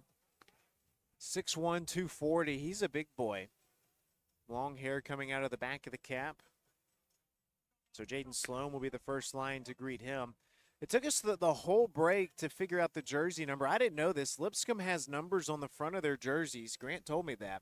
I can't see them because they're black jerseys with dark purple numbers that are incredibly thin and impossible to read. So I don't even know why you would do that. Put this on the all-time worst jersey list. Right up there for Mississippi State's white jerseys they wore about 4 years ago, 5 years ago, maybe 6 years ago when they came to play softball. We'll criticize some jerseys. North Alabama, great numbers, easy to read. And here we go, Jaden Sloan. Making his first appearance for North Alabama since February 28th. His first pitch, he watches first strike. He was coming off of a 3-for-4 game against UAB when he got hurt. 4 for 10 on the season.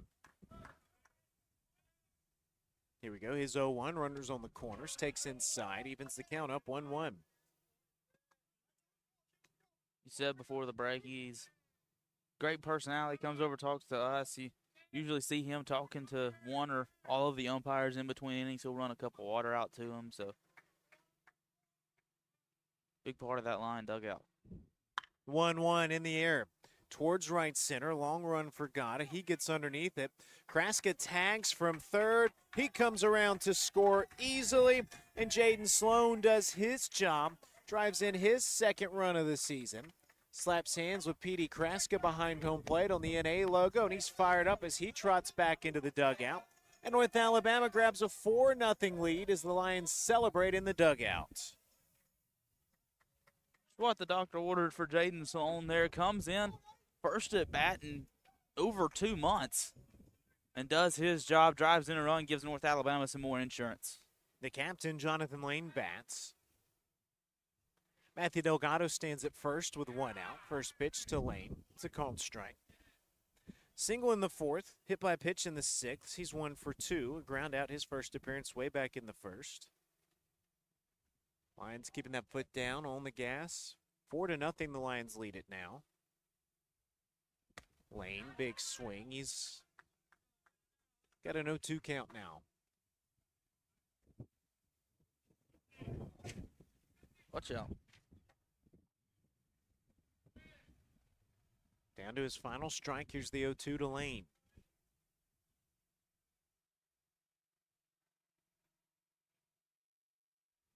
That's a long look home, and Lane goes down swinging. Now he's checking the pitch clock. He'd run it down to about 2 seconds.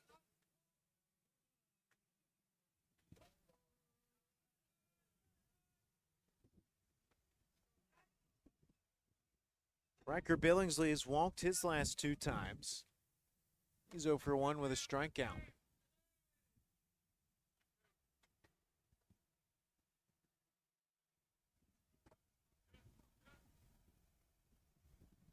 He swings at the first offering into right field. That drops down for a 2-out base knock. Delgado pumps the brakes at second. Riker Billingsley gets his first hit of the day. 3rd hit of the inning. Lions keep runners on first and second with 2 outs. We keep the lineup card moving to Bryant Loving. Lions making most of the opportunities they have and has made the most of the opportunities they've been given this game. But this inning, the Bats finally getting going. 3 hits in the inning, already a run across. Looking for more. Try to do it with 2 outs here. Loving's 1 for 2, an RBI back in the 6th when he dropped down the bunt. Breaking ball inside, ball 1.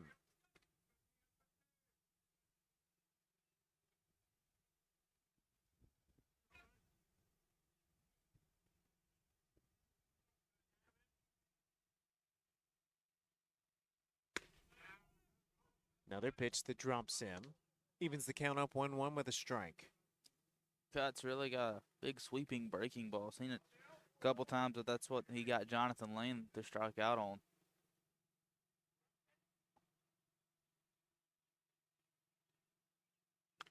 Loving battles, sends it back to the netting. 2 outs in the 7th. North Alabama leads it 4-0. Be interesting to see. Does Dylan Morrill go back out? Right at 100 pitches now. Got Oswald up and throwing again in the UNA bullpen. Maybe a righty as well.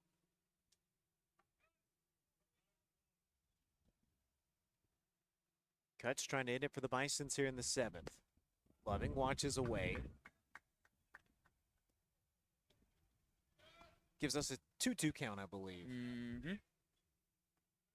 Believe you were right.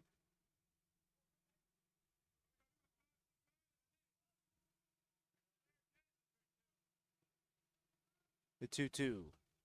Loving in the air. Looping little ball. Snagged by Brady Miller in shallow right field. And that puts a close the 7th inning. A double from Petey Kraska. Jaden Sloan, a new Lion hero. Sac fly RBI to score Petey. The Lions go to the bullpen as we move to the 8th. We'll get the pitching change as North Alabama leads it 4-0. 2 innings to go. Lions trying to get the win here on the Sunday finale. You're listening to UNA Baseball on 93.9 The Score.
Well, that's the end of the afternoon for Dylan Morrill. He exits after 7 innings, 5 hits, shutout baseball, 2 walks, 5 strikeouts. He faced 26 batters. He turns it over to Gavin Oswald here in the 8th inning with North Alabama leading Lipscomb 4-0. Grant, tell us about Gavin Oswald. He's making his 17th appearance of the season, a 1-1 record, a 3.05 ERA. 20 2/3 innings pitched, 18 hits, 8 runs, 7 of which were earned, 21 strikeouts to 15 walks. He pitched in what would be last Saturday's game against Austin Peay. He pitched very well, 2 innings, no hits, did not allow a run, 2 strikeouts and a walk. He last worked here at home against Murray State, two innings worth of work, hit allowed, 1 run allowed. In that one as well. He's been a big piece of the North Alabama bullpen over the course of the year. He was up and throwing more than anybody on Saturday. Finally gets into the ball game. And how about Dylan Morrill? Just phenomenal. Don't know when he found out he was starting. Mm-hmm. We thought we'd see Bryson Parrish today. Instead, we see Dylan Morrill. And he did what we expected Bryson Parrish to do. Yeah. But you'll take that all day. So Gavin Oswald faces the 9-hole hitter, Colin Gotta, to open things up. Then we go back to the top of the order. A lot of work for North Alabama to do to get these final 6 outs, but the Lions want to get a win here to salvage the weekend. First pitch from the big lefty. There's strike one.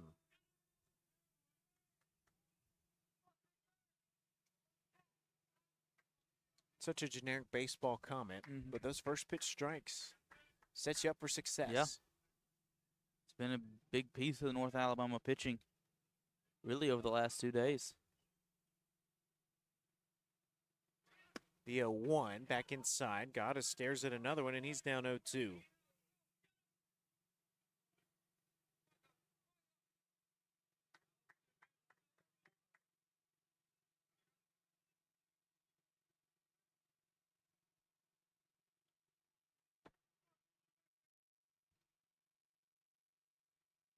The 0-2 low.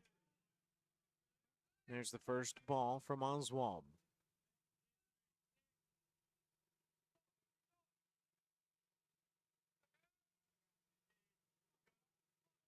"6'6", 290 pounds, from Wildwood, Missouri. Played at Mineral Area College in Park Hills, Missouri, prior to coming to North Alabama. Is 1-2. Chopper, left side. Loving plays it on the second hop. Could not get his glove underneath it. And that's a leadoff single for the center fielder, Gotta.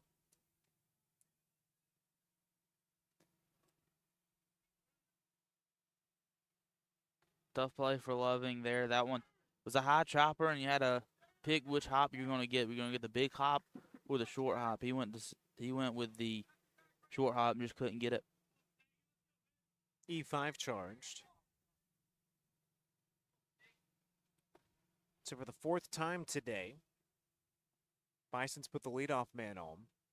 Looks like a little pitch comm issue as Levi Jensen comes out to swap communication bands with Gavin Oswald.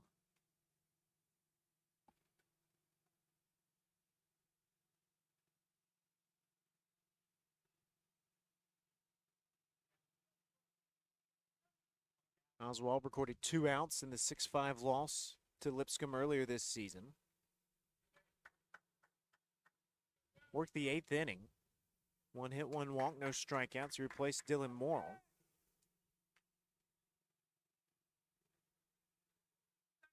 So we go to the top of the order. Aaron Stelianis, single, double. Ground out his last time up. First pitch called strike one to the righty in a lefty-righty matchup. The back of the jerseys are so easy to read. I had no clue there were numbers on the front. What are they thinking? As I look in the dugout, I can't see it on anybody.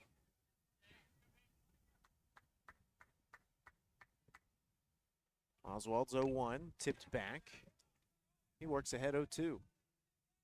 Even the Bison running behind to get it as he throws it, I can barely make it out that it's there. Yeah. Needs a border. If you put a white border around it, you can read it. They get a big old F from us on jerseys. North Alabama, an A++. We just want to see the numbers. We don't care about anything else. Oswald. 0-2. Towards right field, carrying towards foul ground, and it lands amongst the trees. Cool breeze coming through. It's been this way all day. It's been a great day to take in some baseball. Good crowd on hand up in the church parking lot. Really 3 good crowds all weekend long for North Alabama. It's the official start of spring when you get baseball weather like this. Granted, we haven't really had baseball weather. We had rain all weekend. Yesterday ended up being good. Today's been good. It's a little chilly for May, but nothing too bad to complain about. Back to the 0-2, and again sent foul. That one just missed the pole that holds up the netting.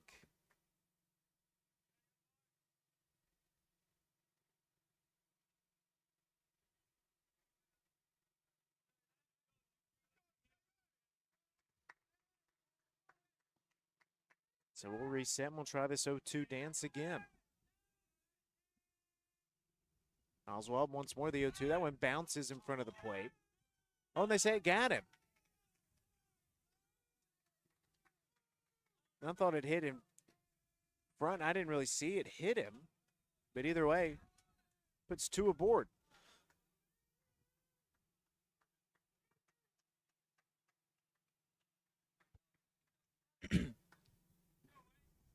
I'm with you on that one, Ben. I didn't really see it catch his foot, but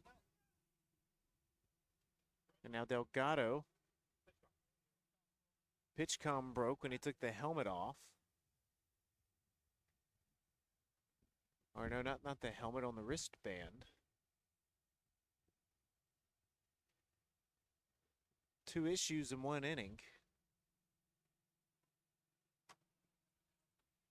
He'll get it adjusted.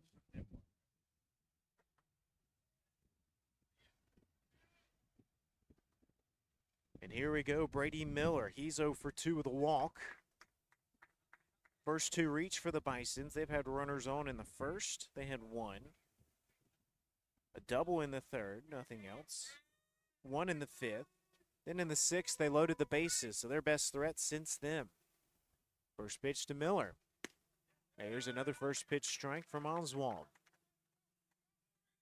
Bisons have knocked, and North Alabama's kept the door closed. Lipscomb goes 0 for 7 with runners aboard. 0 for 3 with runners in scoring position, and they've stranded 5 today. 3 of those 5 coming in the bases loaded jam. The 0-1. Outside, Delgado pops up, looks both runners back, and it's a 1-1 count. North Alabama leads it 4-0, Game 3 of this Atlantic Sun series. Lions drop the first 2, trying to complete this one. 1-1. High. It's a 2-1 count.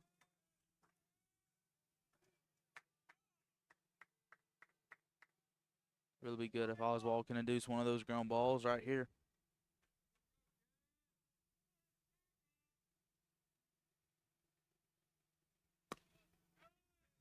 That one breaks in.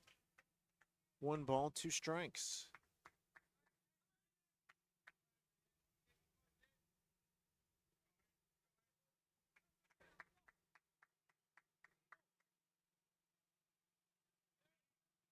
Oswald with a 1-2 advantage. Little tapper. Oswald Field spins. The lefty has to hurry, and he gets him by a step. Brady Miller nearly got there. The Bisons thought he was safe. Bit of a swinging bunt. First base umpire just warns the dugout. And now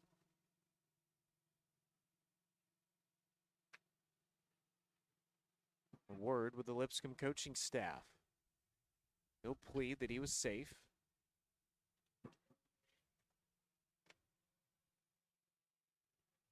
Runners at second and third now.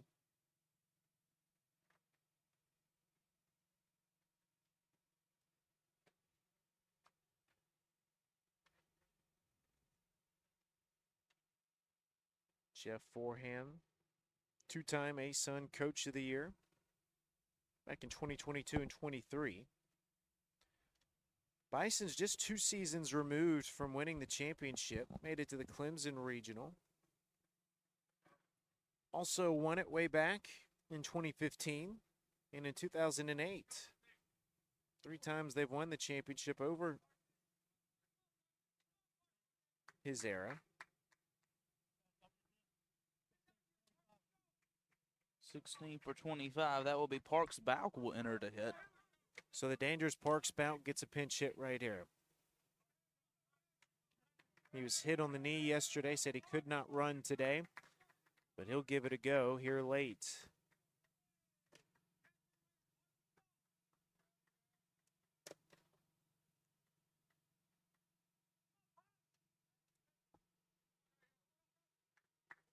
He's got the 18-game hit streak. Runners at second and third. First pitch, it's a called strike at the knees. Also been a 22-game reach safely streak on top of the hit streak. The second longest in Lipscomb in program history. Game 1, he was 1 for 4 with 3 runs driven in. Game 2, he was 1 for 3, no runs driven in. He's 2 for 6 for the weekend.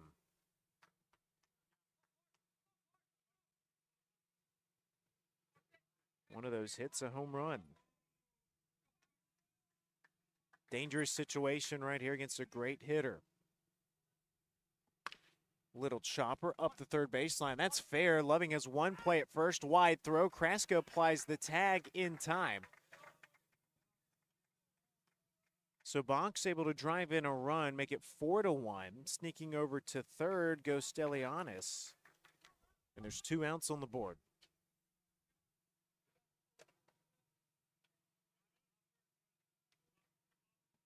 Gata did come home to score, so that will be first run of the ball game for Lipscomb. 4-1. Lions lead it by 3, and the dangerous David Coppage digs in. 2 for 9, 4 runs driven in, 3 of those off his 3-inning bomb in the 9th. Off of a long AB. Oswald, runner at third, fires the first pitch in there for a called strike.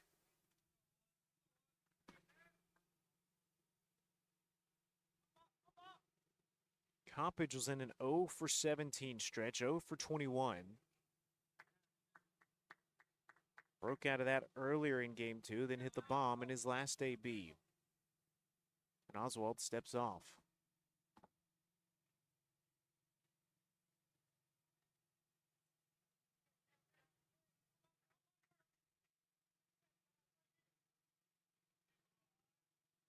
Oswald comes home with it. That pounds the mitt for a called strike. He's ahead 0-2.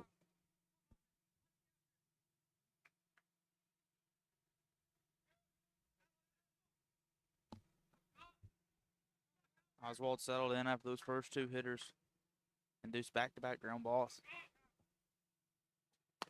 The 0-2, he checks his swing. He went around, and Oswald gets the strikeout to strand a runner at third. Bisons finally get on the board here in the 8th. North Alabama leads at 4-1 as we head to the home 8th. You're listening to UNA Baseball on 93.9 The Score.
Here we go, North Alabama. One last chance to add some runs, we hope. Bottom of the 8th, the Lions lead it 4-1. Ryan Cutts back out for the Lipscomb Bisons. Unit in the 7th. Gave up 1 run as Keaton Mahan takes over in left field. So that means that for Parker Bach, his reach streak And hit streak. and hit streak are both over. Yep.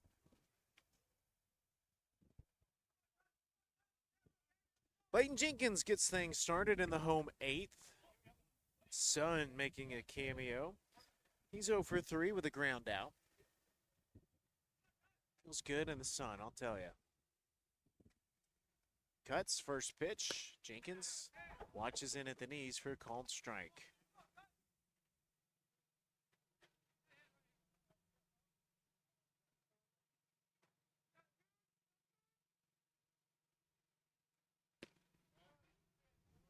Second pitch outside the zone, and it's an even 1-1 count.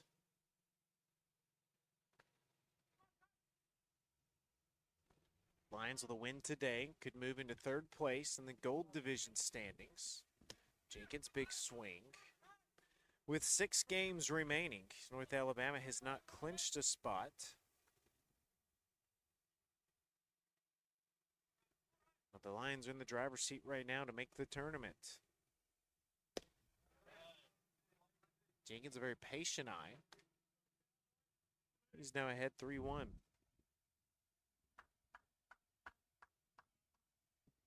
Lions would love another walk right here. Here it is. Now it's 3-1. Excuse me, I got a pitch ahead. No, 3-2. I was way off.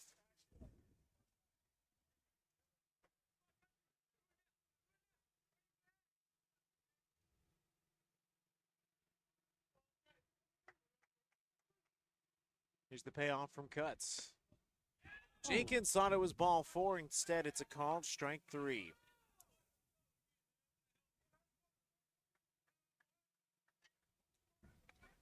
Third time today, Jenkins is going down via strikeout. And a pinch hitter for North Alabama here in Nash Rippon. So Rippon enters to bat for Ryan West. Rippon was 0 for 2 yesterday. He steps in, hitting .211 on the season. First pitch swinging, drives this towards deep left field. Retreating is Mahan, and he's got it for a 1-pitch second out.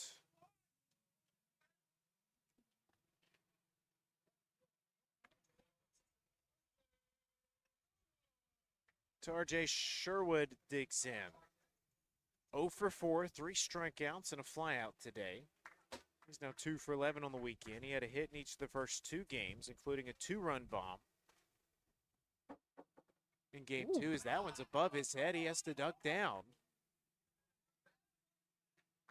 And they're calling that a strike. They're saying it hit his bat.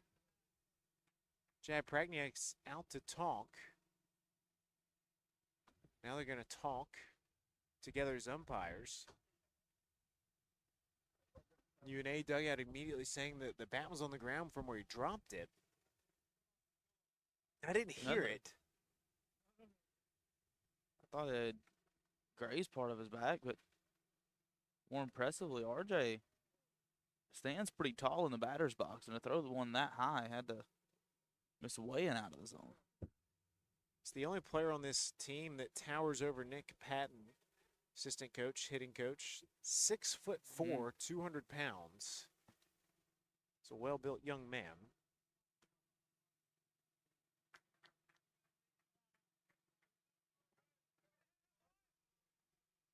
So we'll say a foul ball. So a pitch that was above his head turns into an 0-1 situation. 2 outs, bottom of the 8th. North Alabama leads at 4-1.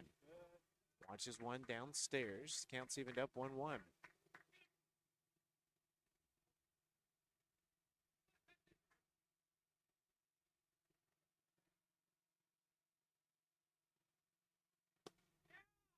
Reaches for one downstairs. It's down to his final strike. 1 ball, 2 strikes.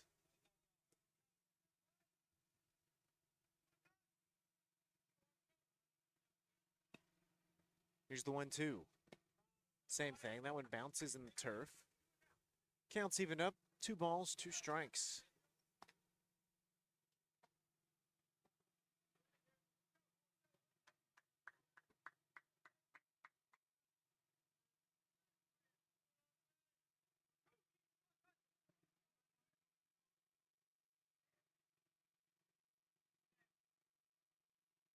Short on the 2-2. That one hit him, no doubt.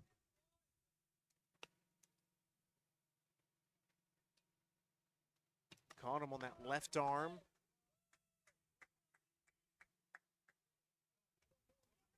So Petey Kraska gets an extra at bat. 3rd Lion batter to be hit. Previous 2 come around to score. So maybe that's a good omen. So it's 9 free passes for North Alabama. All 4 runs have been scored off free passes. Petey Kraska doubled his last time up. First pitch swinging up the first baseline, foul.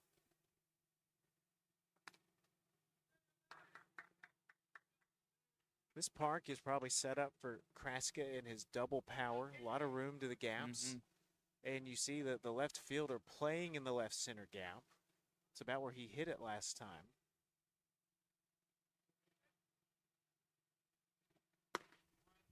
Kraska watches a pitch outside. That's a called strike. He's down 0-2. I think he's had 2 strikes every at bat. Had a lot of good ABs. That I know he did in that first inning at least. That was a hard fought at bat. He roped a single in. The 0-2 down and away. 1 ball, 2 strikes. He's a .333 hitter with 2 outs. He's been a big piece of the Lions' success with 2 outs this season. Him and Delgado both. Delgado, of course, waiting on deck. High, towering fly ball to right.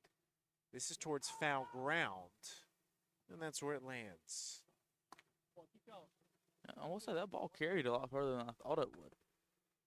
Did go out of play as quickly as I thought it would. Stelianis gave it a long run.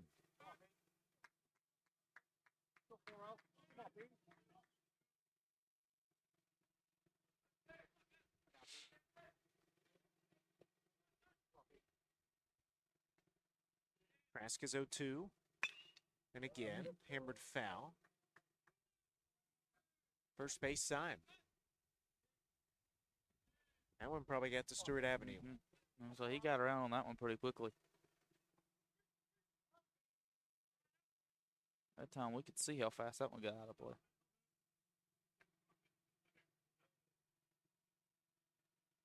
Once more the 0-2. Once more fouled up, this time back behind us. Heads up directly behind us. Also, that's the furthest up Cumberland I've seen a ball hit. Hope no one's parked right there.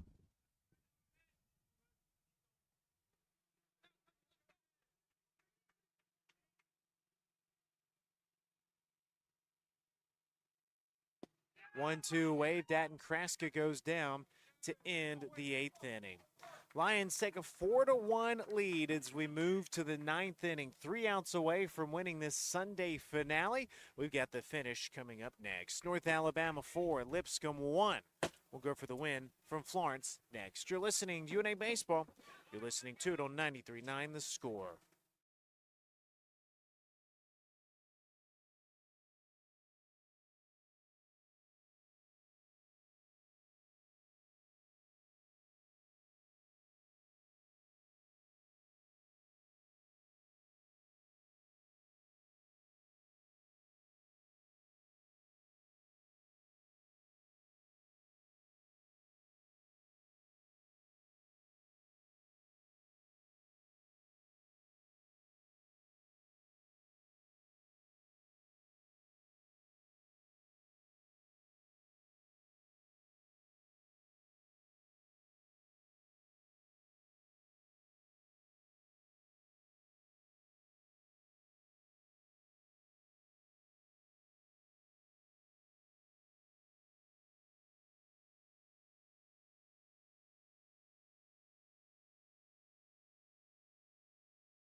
Here we go. Let's do this.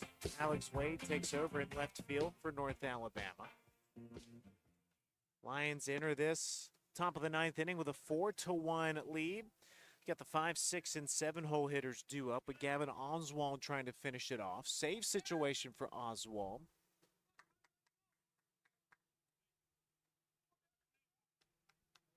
After Dylan Morrill started, went 7 innings, 5 hits, 5 strikeouts, 2 walks. Most importantly, no runs allowed.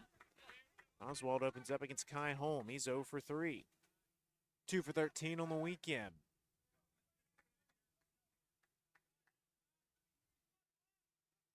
First pitch of the 9th. Ball 1, high and away.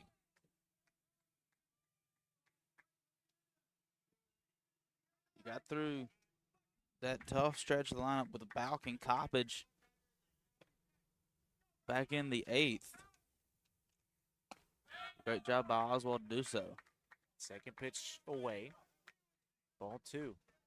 Lions led it 6-4 in the ninth before that 3-run bomb with 2 outs. So, you know, a lot can happen. Today, it's a 3-run lead. Oswald behind 2-0. Leadoff man reached back in the 8th. That one just a little low. I thought that one might drop in.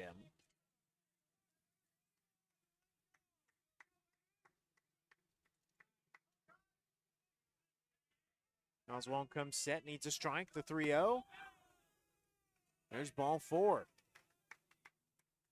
Bison's trying to begin their rally with a walk.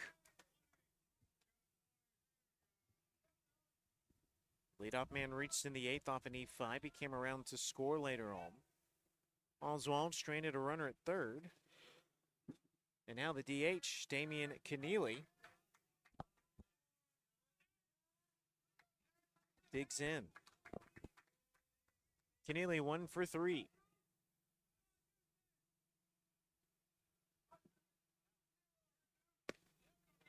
First pitch, strike 1. Great job by Oswald working back in the zone after 4 straight misses. A couple of those were close. Oswald was able to flush it and get to the next guy.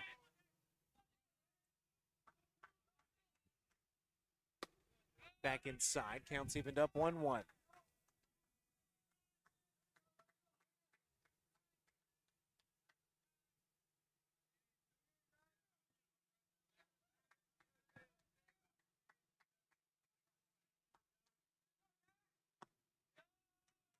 Gets one upstairs for a called strike. And it's a 1-2 advantage for Oswald.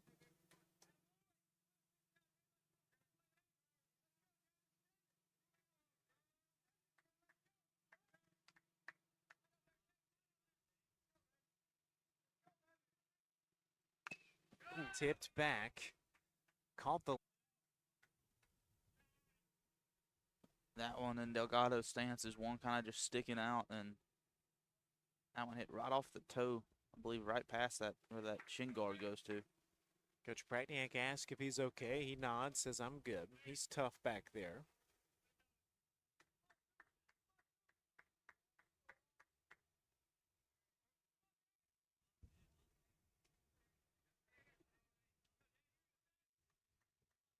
Still a 1-2 count.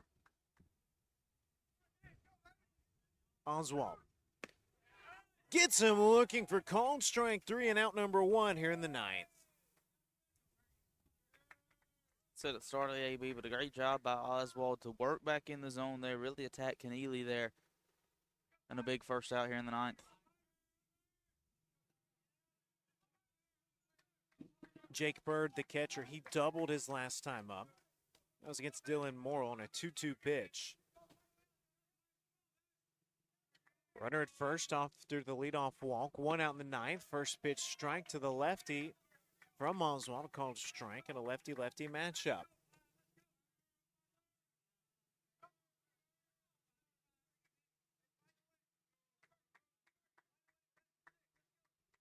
Oswald hangs the left hand down, comes set, stares at the runner at first. His 0-1 delivery. Stroked in the air towards the left. Wade watches it go foul. And Oswald puts a second strike up on the board.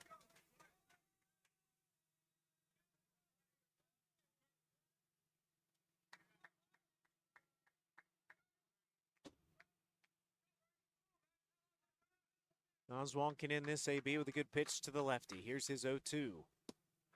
Works away, try to get him to chase one. It's a 1-ball, 2-strike count.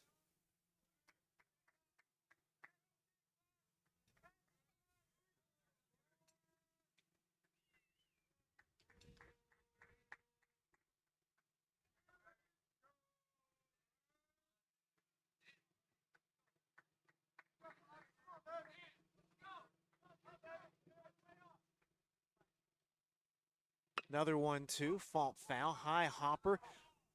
Called in foul ground by Petey Kraska. Tried to make a play on it. Tried to apply the tag to Berg and try to deke everybody on that one. But home plate umpire Greg Hendricks right on top of it.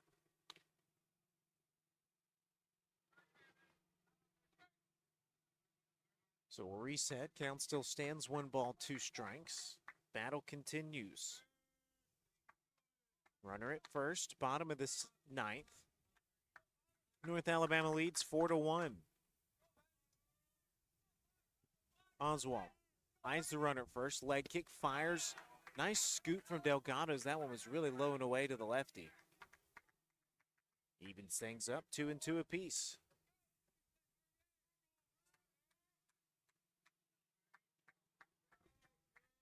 Cloud coverage back kind of how it was at the very beginning of the game. A lot of shades on the top of hats now. 2-2, check swing, fouled up the third baseline. Bisons have rallied for what, 2 ninth-inning wins against North Alabama this year, 1 up in Nashville, 1 down here in Florence. Shows you how close this series has been for the whole series, whole season.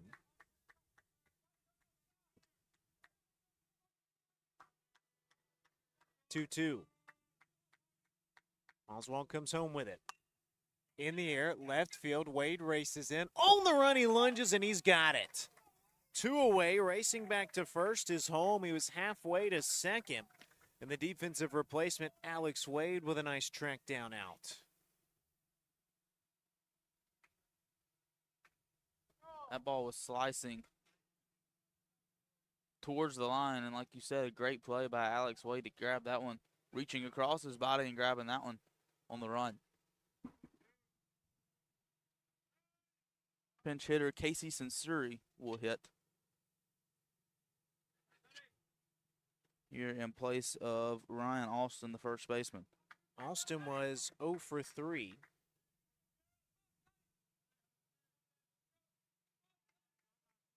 So Casey Sensuri digs in, right-handed batter's box. 154 hitter. He's 4 for 26 on the season. First pitch from Oswald. Beautiful first pitch strike.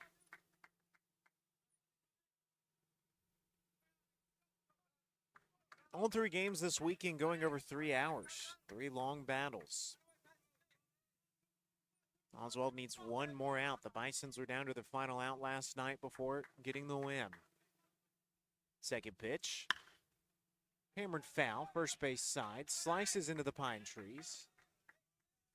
And Oswald has 2 strikes. The UNA dugout saying do it. Lions need 1 final out.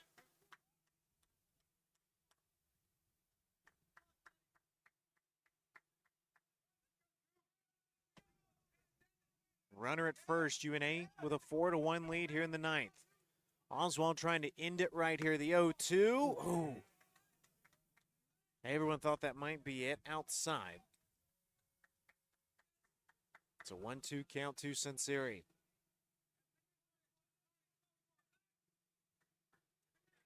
Oswald will try again. Back to the 1-2, leg kick, fires. That time he gets him looking. 2 strikeouts in the ninth. Kevin Oswald closes this one out, and North Alabama wins Game 3 by a final score of 4-1. The Bisons take the season series, but the Lions take some momentum after grabbing this much-needed Atlantic Sun win. Your final score, North Alabama 4, Lipscomb 1. We'll be back to tell you all about it next from Mike D. Lane Field at Bank Independent Stadium. North Alabama and Lipscomb wrap up the season series, and North Alabama gets the Game 3 win. You're listening to UNA Baseball. You're listening to it on 93.9 The Score.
The celebration Sunday, North Alabama win over Lipscomb 4-1. Two head coaches still chatting. They share a hug. Coach Prackniak goes to talk to his team out in left field. We'll hear from him momentarily. Hopefully we can get Dylan Morrell as well. North Alabama, a 4-1 win over Lipscomb here in this Game 3 finale. And Grant, let's wrap this one up and look at it from the big perspective. As Bryson Parrish is jogging out there, we thought we were coming to the park today to watch the ace throw, the Wilson High School product. He's not able to go for whatever reason. Maybe he'll be back next weekend. So you got to go to your bullpen. And Dylan Morrell got his name called, and he came up with perhaps the pitching outing of the year for North Alabama. Absolutely, and exactly what you want out of a guy out of the bullpen in Dylan Morrell. And we talked, like, at the beginning of the game, how deep would Morrell go?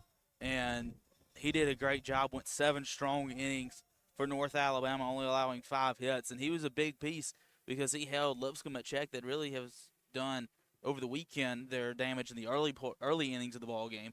And he kept them in check the whole entire game, and Gavin Oswald obviously coming in, shutting the door to keep this win in check for North Alabama. He throws 105 pitches, 7 innings of work, 5 hits of shutout work, 2 walks, 5 strikeouts. He faced 26 batters and did a great job of limiting damage. And you go back to the 6th. He hit a batter. Oh, that's the wrong 6th inning. You go back to the 6th. He gave up a single.